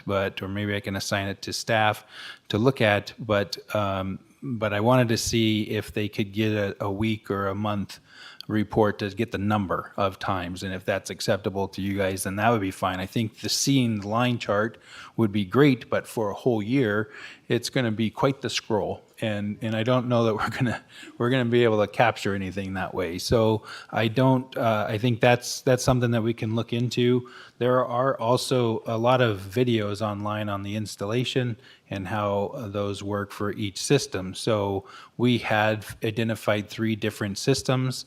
One of the systems that we had identified, I can't remember the name off the top of my head, but it doesn't have an outdoor monitor. It's only interior. And then noise aware And then Minute, I think, is the other one. Maybe Minute is the one that couldn't do the outside one, but they were developing it. So, but Noise Aware seems to be the one with an outdoor monitor, and that's what, like the folks on the large property off of Highway 50, they elected to use, was that one, and get it installed. Now you see why I recommended Tom choosing one location. So when there's a noise complaint, the sheriff's office is called, right? And then, or do they ask to see the noise monitor if they have one, or have we not gotten to that point yet? No, thank you, Madam Chair. Tom Delaire for the record. It is a great question, and the problem that we're having also is so code enforcement. If the public calls the vacation rental hotline number and gets a hold of a code officer, we can't report or shouldn't be reporting third party to dispatch. Dispatch wants, for the safety of the officers, wants to know from the original person making the complaint that's on site, on scene, that can identify any issues that they're sending their officers into. And so they want to hear from the public through dispatch, and then dispatch will release the sheriff's officers. I don't know if the sheriff's officers, we can work with them to see if they can look at that. The problem is usually the property owner or the property manager or the emergency contact are the ones that have access to that account. Each property has their own account. Code enforcement's not going to be able to just pull that up. We don't have a login, a generic login for all the Tahoe Basin Noise Aware monitors. I mean, it doesn't, I don't think that they've gotten that far yet. So we're going to end up having to work with the emergency contact in that situation and gather that information, but it'll be after the event has happened. So it's best to call the sheriff's office. The sheriff's office goes out and investigates, but usually by the time they respond to wherever they're at up in Tahoe, that the noise is gone, and that's been a lot of the problem. Madam Chair? And Sam, did you? Mr. Byer? I just want to say that if I was a permit holder, I want I want something, because you are going to continue to have, if I have a problem and no one can solve it, I get angrier and angrier and angrier. And every property manager has always said, if we can get the bad apples, which bad apples is bad apples, then they ought to be incredibly supportive of us identifying the bad apples. And so I don't know if it is legal, but if I have a complaint, against a VHR, and by the time the officer gets there, it's 10 minutes later, and they've gotten the message and they're calmed down, having that noise monitor report, and again, we could ask for them to send that as evidence, whether there was a noise event, would give us some credibility to an event which happened without an officer present. You're still going to have a complaint, but that officer doesn't have to visibly see it, and so that would be my goal. But I just think that we're either going to have to eventually instead of getting rid of VHRs, we have to have a mechanism that removes noise out of our neighborhoods. And to me, I don't know if that is noise monitors or not, but this is the way to live in peace with VHRs.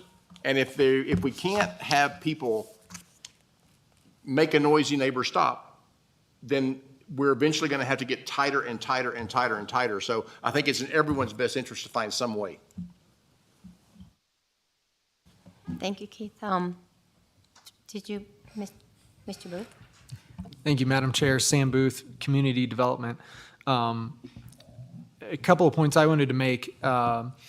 Byer started with that the hope was from the noise monitors that that maybe the county was hoping this could be our one answer solution for noise problems, and it may be tough to get there, and I agree with that.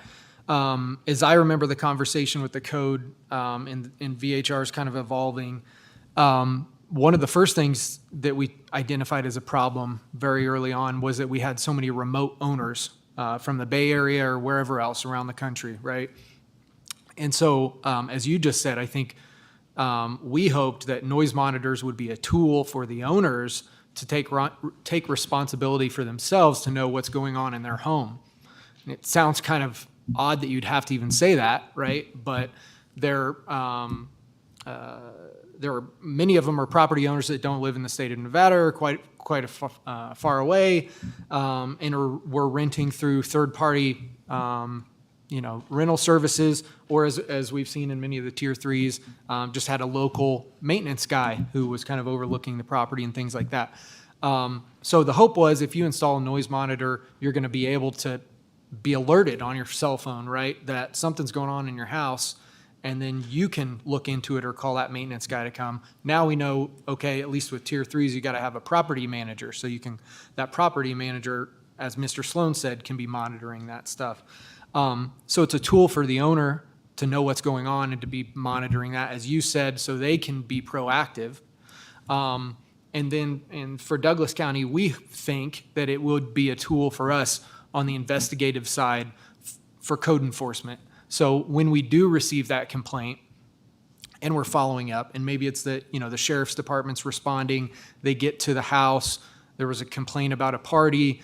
By the time they get there, maybe there's 10 people in the house, but it doesn't seem like there's a party going on. But we have a complaint. The sheriff's department says there's quite a few people there. We can't really ascertain what's going on. We could reach out to the property manager and the owner and say, we'd like to see from your noise monitor the last 24 hours or the last hour, even if it's that recent, of that report from that. And I think, as Tom said, it would be, it may be hard to get an annual report that we would review when the permit's up. It'd be very hard to see those spikes, over a year's worth of time. But what we do think we can use is in responding to specific violations.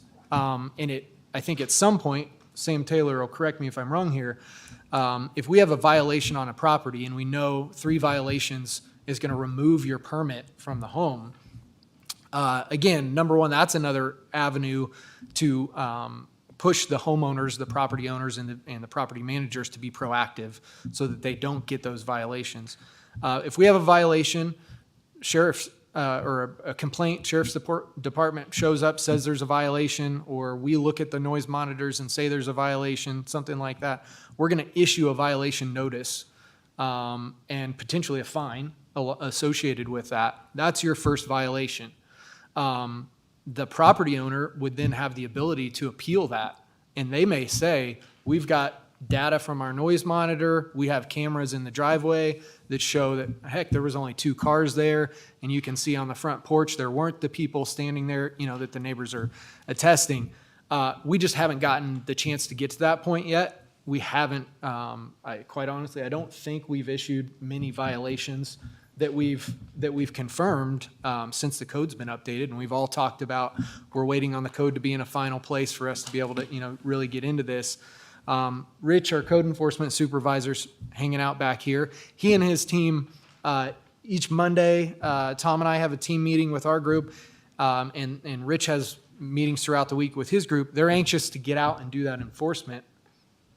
Right now, he has just 2 code enforcement officers, and there's 1 vacant position that we're close to filling, we think. One thing that's important to Rich is to have those guys out in the field driving around the neighborhoods for public relations, for the neighbors to just see that they're there, and for the VHR renters to see them there too. All of this is a long story to say that we're hoping very soon to be able to really make that push for code enforcement to be able to investigate the complaints, the noise, the trash, those things, the parking. Those are all the major issues that we see. I think noise monitors and cameras are a tool for the code enforcement team to be able to do that investigation and then report that back to you based on that specific violation. Or maybe from the owner's side, again, as I said, if they're appealing saying there's not a violation. I would just like to, because the frustration isn't measurable, but it's palatable, right? You can sense the frustration. And when we don't have violations, right, we know there are violations. And when there are no code enforcement violations, people get incredibly frustrated because there's nothing they can do. My enjoyment of my property is being infringed and nothing is happening. this house is a problem, and they don't have a single violation. You know, and we've had so many of these tier 3, and remember, we're talking about when we're talking about code, we're not talking about tier 2 and tier 3, and I guess tier 1. I mean, I don't think there's a big deal there, but so we have to have a mechanism for people to feel their voices heard. And if we can't get, if code enforcement ultimately is not the answer to getting loud tier VHRs out of their neighborhoods, something else has to happen. Thank you, Keith. I think, and Tom and I have discussed this, Mr. Delaire and I have discussed this at length, that there's a length of time where we're going to get to where the boots are going to be on the ground and people will get responses from their complaints and there will be complaints on record. We're just not there yet, and I think it's been a combination of all the different ordinances that have been passed and unpassed and passed over the last many months, and of course, employee issues. I mean, that's a problem across the nation. You said that, Richard, you have one opening, and so there's you and 2 other code enforcement officers. I just wanted to be clear about that. So maybe now isn't the time to be talking about noise monitors and cameras, and maybe we should be talking more about specific code until we can see what happens when the code enforcement officers can actually get out on the streets and investigate some of these things. Again, just my opinion. Madam Chair, I just wanted to point out too that Tom and I have done some education. We put the flyers out so people can call. So we posted them at the post offices, and we wanted to follow up on that from our last meeting. I think we made sure that number is getting out there so people can call it. And then I think from what I remember from our committee meetings early on, I think if someone has a complaint, like a tier 2, if they're getting noise complaints, I think that's a good trigger point for you to say, hey, you have to have a noise monitor. And again, a noise monitor, in my mind, from all the research I've done on these vacation home rentals, is it's a tool that we use for enforcement. So right now we're putting them out there, but the thing is going to be is when they get these complaints, that's a tool they can use to verify those. Because when the sheriff's deputies get there, it's quiet, or they call us. They see a marked unit, they see something come by, and it stops right away. With few exceptions. I mean, we did an investigation and they had fireworks, and so the young adults were shooting fireworks when we pulled up, and so we were able to put that away pretty quick. But those are only some of the noise complaints that we've seen, because but I think that's the concern. And I think it's great to have those, and I think you need to have parameters, and certainly the tier 3s, I think we are requiring it. So I would say the tier 2s, it should be complaint based. I think it'd be onerous to not, and that goes back to what you're saying. We want to make these neighborhoods tenable, and so we're addressing that issue. So if someone knows that, hey, they're taking action, I think that would be one other step. So. I am encouraged that we're going to get there. Unfortunately, it's not today. Patty? Maybe this is for Tom or Mr. Booth. How much coordination and time before the sheriff's department gets a noise complaint that code enforcement gets notified? Because what I'm thinking of, if the sheriff goes out there, they don't hear any noise, how soon before, like tier 3s, the property manager can be called and say, hey, you know, we've got the noise monitors, this is what happened, so that code enforcement can coordinate saying that, yeah, even though the sheriff got out there, there was all this big noise and we have the monitor there. And just on a little other note, on code enforcement, and this is my own personal experience where I volunteered for the police department over there. We were trained and authorized to write non-moving violations. So we could write parking tickets. Is that something that code enforcement could get trained on and doing like non-moving, violations so that if there's a complaint for parking, code enforcement goes out there and it's like, okay, all these people are parked out on the street. They can just write a non-moving violation and just give them a ticket right there. Mr. Taylor can probably respond to that. Sam Taylor, Douglas County DAs. Only the sheriff's office can write parking tickets under existing code. If you wanted to recommend a change to allow for code enforcement officers to write parking tickets specifically related to VHRs, it would require a change not only to 2622, but also Title V. But it can be done. I mean, you can recommend those changes, and we can certainly propose them to the board. It's just a question of whether or not the board will accept them. But I guess that's what we're, the exercise here. Thank you, Mr. Taylor. I would just like to follow up, Tom Delaire, Community Development Director.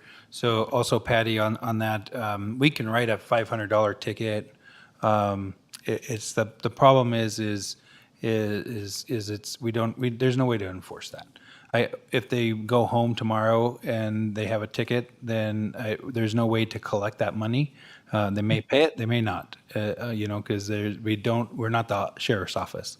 So per our code, we can do that. The problem, we've developed a warning tag, and then we'll report it to the sheriff's office. That's what we've been trying to do. And I don't know if Richard's got that far on the weekends when they do go up there and look at those situations. But I don't know that we've seen a parking problem when a staff goes up like the following day. So if it's Friday night at 3 a.m., they get that phone call that says, hey, there's 15 cars here. Staff doesn't go up at 2 a.m. or 3 a.m. They wait till in the morning, if it might be 8 or 9, maybe even 10. By the time they get up there, the cars are all gone and the situation's resolved. We developed a ticket, like a warning ticket, and then if we put one out, we will take a photo of it and let the sheriff's office know to check it and see if it's been moved. Because really, frankly, I don't, it's not an official $500 ticket where it can, the sheriff's office can go after those fees that we, or that fine that we've assigned. So, excuse me, Madam Chair. Couple additional comments to what Mr. Delaire just said. One, actions of the tenants can be imputed to the owner, and we have that throughout the code already, where we've made it very clear that whatever the tenants do, the owner is ultimately responsible for, and we can make them responsible for it. So if there is a parking violation and we can prove it, the proof is obviously the hardest part, like what Tom was describing. But if you can prove it and somebody's got video and you can associate it with, somebody shows a video of somebody getting out of a car, they're parked on the street, they go inside the house, okay, fine, that's something you can use to issue some sort of notice of violation to the homeowner. But, proving stuff is very difficult. And again, if the DCSO is operating 24/7, maybe they can catch these people who are parking overnight illegally. Maybe it's a conversation that I don't know if Tom's had that conversation with DCSO when they're conducting their activities. But also, I'd like to correct the record. It's Title 10, not Title 5, that we'd have to amend. Sorry about that. Traffic's in Title 10. I'd like to add to that too, because if we get a complaint that someone's parking in front of a fire hydrant, we will investigate that and go out right away. So we'll send folks right away. So we work with the sheriff's department on that. We cite or tow, and so we're very aggressive on that. And I know someone said earlier there were people parking in front of a fire hydrant. If they call us at the fire department, we will go get that, check that out right away. So. Vicki? I think some of the frustration for the residents is the burden of proof is always on them. They have to be the local police to turn these things in, which obviously they're the ones that are there so they see it. But I think that's where a lot of the frustration comes from, because you can call the sheriff's department, or you can call the hotline, or you can call the fire department. And I think it just gets really frustrating for residents and that are full-time there all the time. So where do we want to go from here? Can I make a comment? Yeah, I was Okay. thinking about you. I just didn't say your Yeah, name. I was like, first of all, I think it's interesting making tier 3, driving around looking at some tier 3s. And I think, Mickey, you were the one that said you like to do it on the weekends. Why do you like to do it on the weekends? Because you see what's actually happening. And how many times have we now just done, how many tier 3s have we done? Not many. I saw one where they were parked on a road where they weren't supposed to be parked. Someone else saw trash, someone else. I'm just curious, and I guess I'm thinking if I have this question being on this board, then probably the other full-time owners that are having issues are asking the same question. I'm glad to see code enforcement. And to me, code enforcement has a real critical role in ensuring that the places that people are staying are safe and to code, and the fire department can find them, that kind of thing. I think that's really, really important. What I was curious about is, and I think Mr. Taylor brought it up, is we do have supposedly dedicated sheriffs, and is there a way to work with them on the times that they really need to be out there, are Friday, Saturday, Sunday morning, something or other, so that they can catch these things, because that is where you see it. I'm going to say that doesn't have anything to do with noise monitors, but if there could be that kind of conversation to get them out there to be our eyes and ears and catch things like that, you get the word out, then owners really say, okay, we don't park over there, and we got to make sure you don't. And so it really, I think, helps the situation. Going back to noise monitors, it sounds like everybody's on board with doing it. We just don't know how effective it is. And I just want to be clear in the fact that and I hear what happens with the inside one. We've got to have an inside one in some cases, and I get it. That's fine.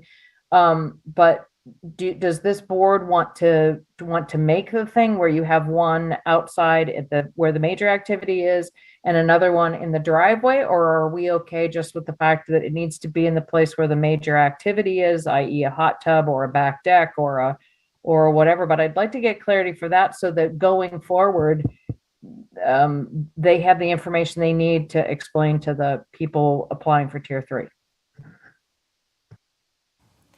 Thank you. Comments about the noise monitors? Do we want to set it aside for a while till we see I guess what's my going comment on? is we're targeting ending in 8 minutes.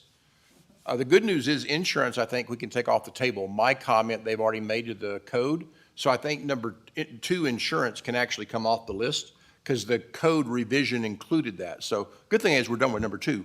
But I think if we were to take public comment, we probably might need to go, but I'm up to what anybody else wants to do. No, I agree with you, Michael, and because I do want to do public comment, because I do want to take notes of what people have Right, said. and I think we need public comment because Absolutely. that's, well, we're hearing from the voices. So I would like to recommend to this board to ask staff to come back with a recommendation for a sound noise system, like you recommended this, or talked to one property manager about this Wi-Fi connected hub that is both inside and out. Give us a recommendation and where you think it be to put it, and give us a recommendation on a camera that could work on a street that would be legal without interfering with privacy issues. So, and then what, we could just take it from there, and we'll be ahead where we can write something up then. Thank you. Okay, Patty, do you have anything? Because I really want to hear from all of you, but I also want to hear from the public today, because I've promised them all. I think what Mike said was a good idea, to get some recommendations and then come back and try and get some standardized locations and systems so that we can do some tracking, and then see about the coordination between the sheriff's office calls to when code enforcement gets it. Yeah, I think that's wise to find out how it all coordinates. I know this is a little willy-nilly today, so next month I'll maybe have a better plan for how we manage going through these things. Heavy is the head, right? But if. Okay, good, good. I just wasn't sure if I was doing what everybody wants.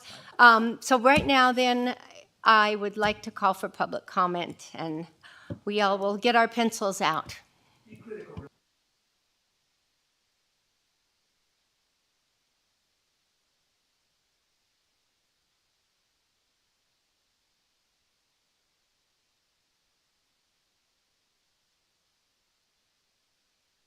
At that point, a real quick interjection, roundtable discussion would have been better, perhaps, on this type of thing with public. 50 people every weekend? Really? People, we have parties, we don't have 50 people. It's not every weekend. We're not disturbing the neighbors every weekend with 50 people. Okay, onward. With cameras. Okay, we know the people from Austin, Texas. I met them during COVID. They were staying in their house on Amy Court. They didn't know it at the time. They gave me their phone number, everything. I've been watching them. They say they have a camera. Who's monitoring the camera? Important, right? Just because they have a camera doesn't mean they're actually monitoring it and getting the data. They should be getting it. And a lot of the cameras only record for so long before the loop goes over again. I know I have one. Okay, now for the noise monitors. The noise monitors keep the year thing. The spikes correspond with the time frame of the complaint. If you get a complaint and they keep the complaint filed so it can reference back to it. All right? Now, why can't the code department be deputized? Okay, they can be deputized and then go out and do it. I was deputized at one point. I'm Joe Blow citizen. I worked search and rescue and done other things and been deputized. All right? You can train code department. You can get the money. That's what I was talking about earlier. Raise the rates. Get the money so you get the training and hire the people who want to be cops, who want to go out there and enforce stuff like that. We don't need sheriffs per se. We can get people who are deputized and take care of it. All right?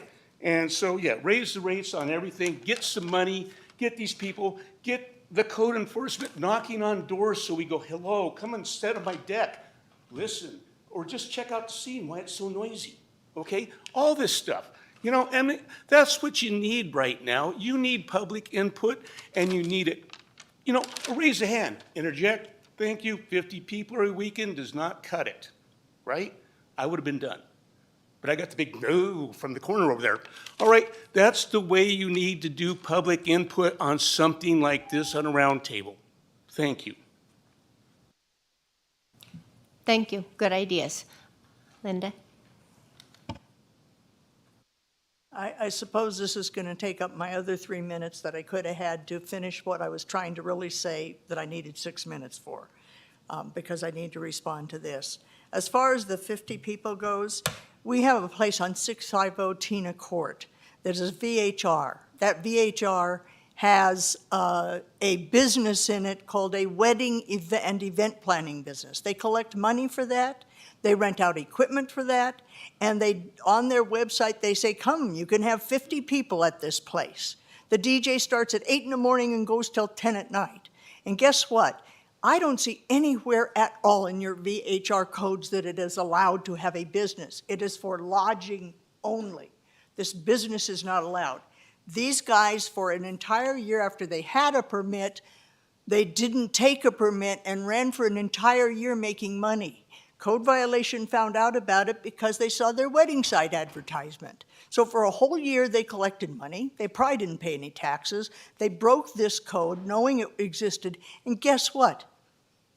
You guys gave them back their permit, okay? And they have 50 people and they have a business there. And with all that serious violation, I have all the documents showing that you gave back the permit. That's not okay. Okay, and as far as the noise monitoring thing, it's really necessary because as you've said, and I agree, the sheriff turns up and they don't hear a thing. And I want to be able to, as the person write, and I'm supporting the entire place to write code violations and send them in writing so that we have some proof of what we've done and some proof of what's been done by them and some sort of follow through as to what's going on, okay? So the noise monitor thing is necessary for when I send you a thing and the cops and the sheriff doesn't see it, or hear it, that the noise violation is documented on this thing, and you can go, yes, and I agree with the year, but monthly is necessary, weekly, daily. When a code violation is sent by me, in a written document, they need to be able to look at the time and date I just submitted that and go to the noise monitoring and get that data now for the violation that they're doing. So that's really important. And we found out that, after 7 o'clock at night, the code enforcement guys aren't even out there. So guess when a lot of this happens? A lot of these things, noise and people and whatever and partying, happen after 7. But at Cova, you get a recording that says, well, they'll get back to you. What good does that do? When on the week, I don't know how it is for the weekend, but that's the weekday. So,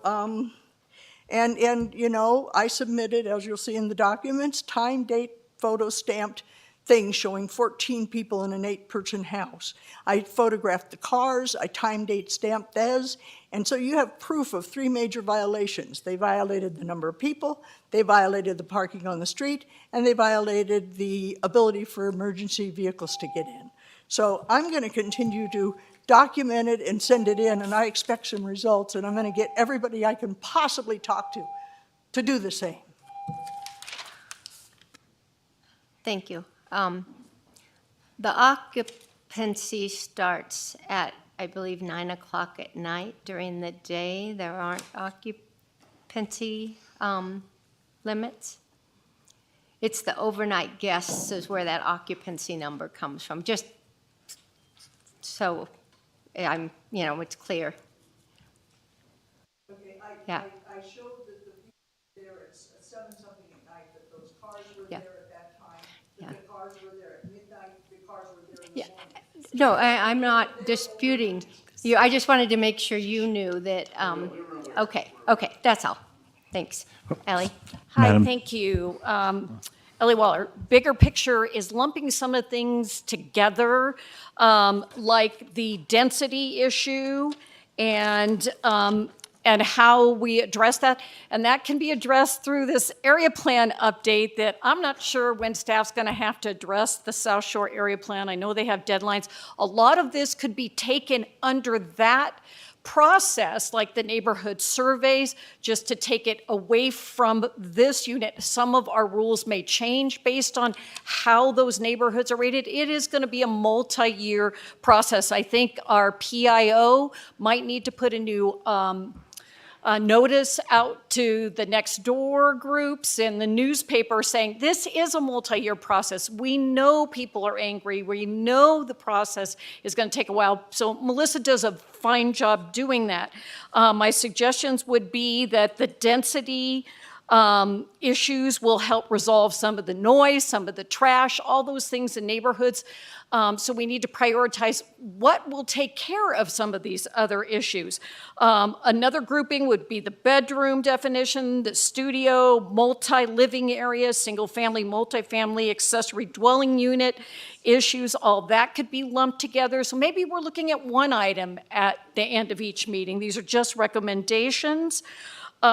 I'm a little concerned about the definition of what commercial means, since Douglas County does not address enforcement on CCNR. So if a specific homeowners association calls that definition in alignment with the VHR, just be careful. And the only reason I bring that up is because I agree we should have commercial water and sewer fees. So if you don't want to address commercial as an entity, then how can you assess fees, which we definitely all agree with?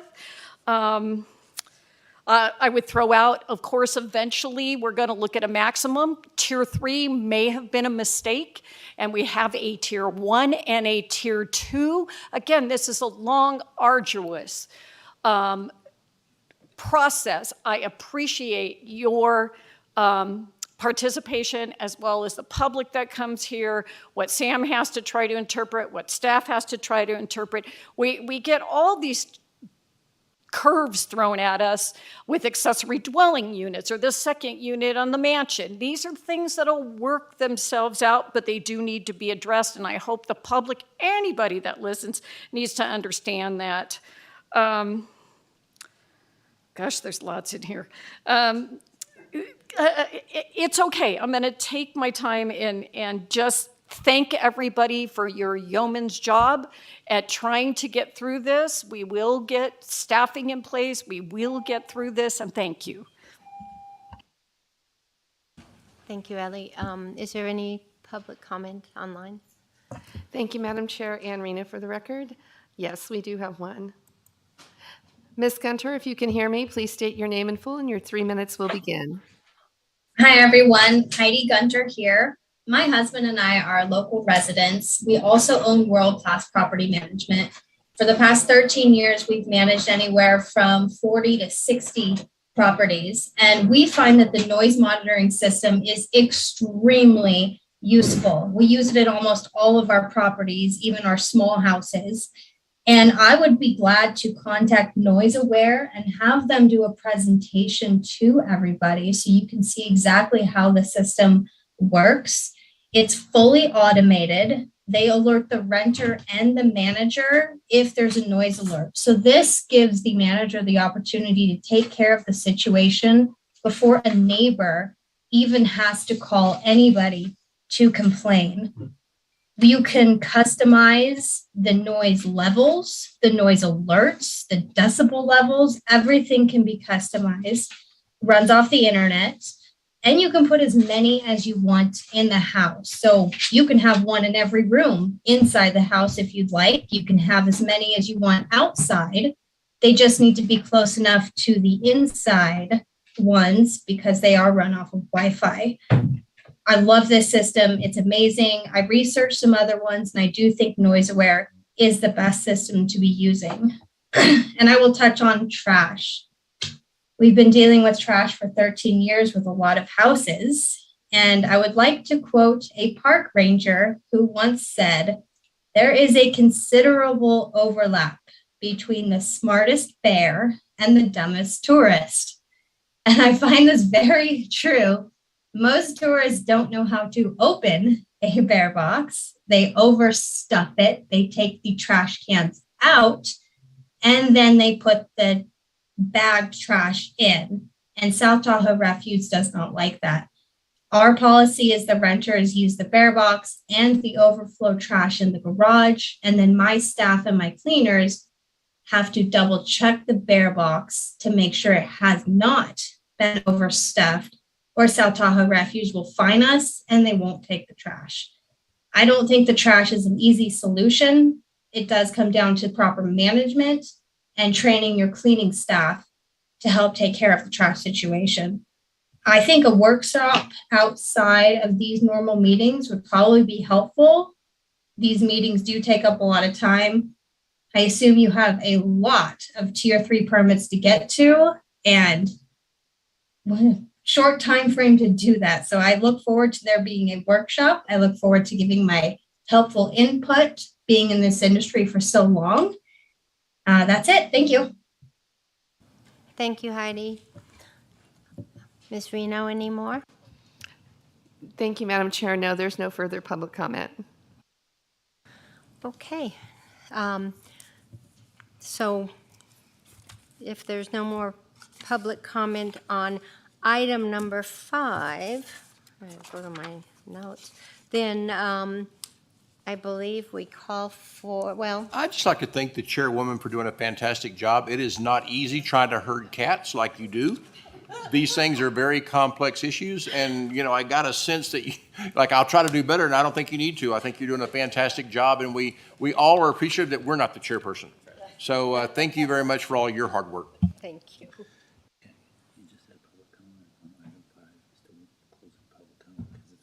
Right, okay.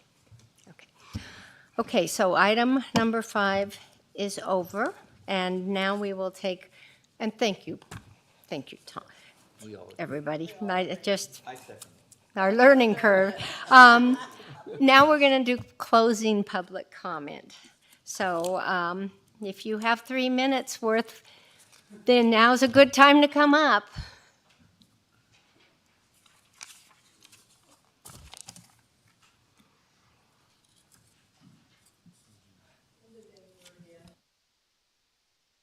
So Mine's a summary of the many documents that you received from me that I know I'm going to send also to the Board of Commissioners because some real changes need to happen.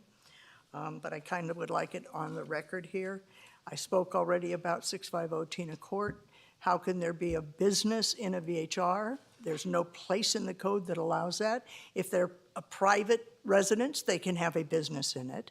But then when they rent the rooms to the people, then the VHRs can come in and charge them 20 grand a time for every weekend. Let's do that. They'll stop doing that. But as a VHR, there is no place for a business that has 50 guests. And they say, well, we're not really a wedding venue. You look at their website and see what they're advertising. I'm sorry. And they collect a $1,000 fee and they rent equipment. So that's what they're doing, okay? And that is not allowed in my neighborhood. Never was, ever. I'm putting in some of the things have been discussed tonight are great. I'm putting in a word for having a sheriff's officer go with the code enforcement person to the site, since he doesn't have a gun and they do, to deal with people and noise and parked cars, okay? And what I would like to do, and it's in this documents for you, is just add it as a wording that the VHR owner must put in their ad that at any time, a code enforcement officer and a police officer may arrive if they believe that you have potentially broken the codes. And I think that needs to go in the contract for the person signing it, to residents signing it, that they know that both a police officer, because that's going to scare them a little bit. That might help this code enforcement. And then they must post that in the house that this may happen. Maybe those 14 people that I've submitted the documentation on won't turn up if they know that a cop might turn up, that it's serious. So it's really just the wording that would make a big difference in that, I believe. Because how many people, when they're renting a place, want to see that might happen to them? Maybe they'll think 14 people isn't okay at an 8-person place. And then I've submitted some ideas for changing some of the codes. Oh, here's a key one before I run out of time. Okay, they're renting for 2 people per bedroom, but you look at this VHR, and it's got 14 bed spaces, okay? So that doesn't qualify. So I would like it to say, in each bedroom, there is a queen, a king, a double, or 2 twins, or twin bunks. And that's what the requirement for 2 people in bedroom is. And that's all they're allowed to give. So that it'll help you guys. You won't have to enforce that there's 14 people there because the pictures won't say they can put 14 people in it. That's what the pictures on this VHR at 695 Amy Court show. Thank you. Okay. Dale Roberts again, just to finish where I started to begin with. Well, basically, the reason I was bringing up about the tot prices and everything, right now, they charge $5 per rental for the event center. That's not the issue. It's the 14% and $5 per night for the house. Well, why don't they raise it up to $10 per night for the house? That's very minimal, okay, with the 14%. And then what you do is for a tier 3, it's $1,800 renewal fee. Make it $2,800. They're charging $2,500 a night for that place. I mean, with my property taxes on my yearly rental, about 10% of that goes out to taxes and things just to have a year-round rental. They're making a big profit, so for a fee to have a permit, they should pay for that fee and make it. I mean, I pay 10% just to have the house, and they're paying maybe 1%. Okay, raise that fee for all the tiers across the board. When you do that for 700 permits, and you raise that tot another $5 a night, you're gonna be bringing in several $100,000 more per year. That will pay for the code enforcement, and will pay for the proper training, the equipment, and everything they need, and the employees, and to get the type of employee they really need and give them the teeth to go out there and do the job, rather than now have the 2 policemen who can be diverted because of public emergency to where they're no longer there to take care of the job that they're supposed to be or theoretically are hired to do. And that's why you brought them on. So to get that extra financing, I mean, these people can afford it. They're bringing in big bucks. They can afford it. They have a business. It's the cost of doing business. They can pass it on to their consumer. Like I said earlier, Taco Bell, the dollar store, they all raise their prices a little bit to pay for that extra. People are still going there. They're not going away. People still pay $50 more per night so these fees can be met. Okay? Just something to consider. You need money to make this happen. And they're making a lot more money than you are. So they should be able to pay you to do the job to make sure they make more. And just think, the more code violations that come up, the more fines you can levy, the more money the county will make. So win-win for everybody. And if they know they're going to get code violations, maybe they won't be screwing up and imposing upon the community the way they do. Thank you. Thank you. Closing public comment online? Thank you, Madam Chair. Ann Reno for the record. No public comment at this time. Okay. Well then, we'll close public comment and adjourn this meeting.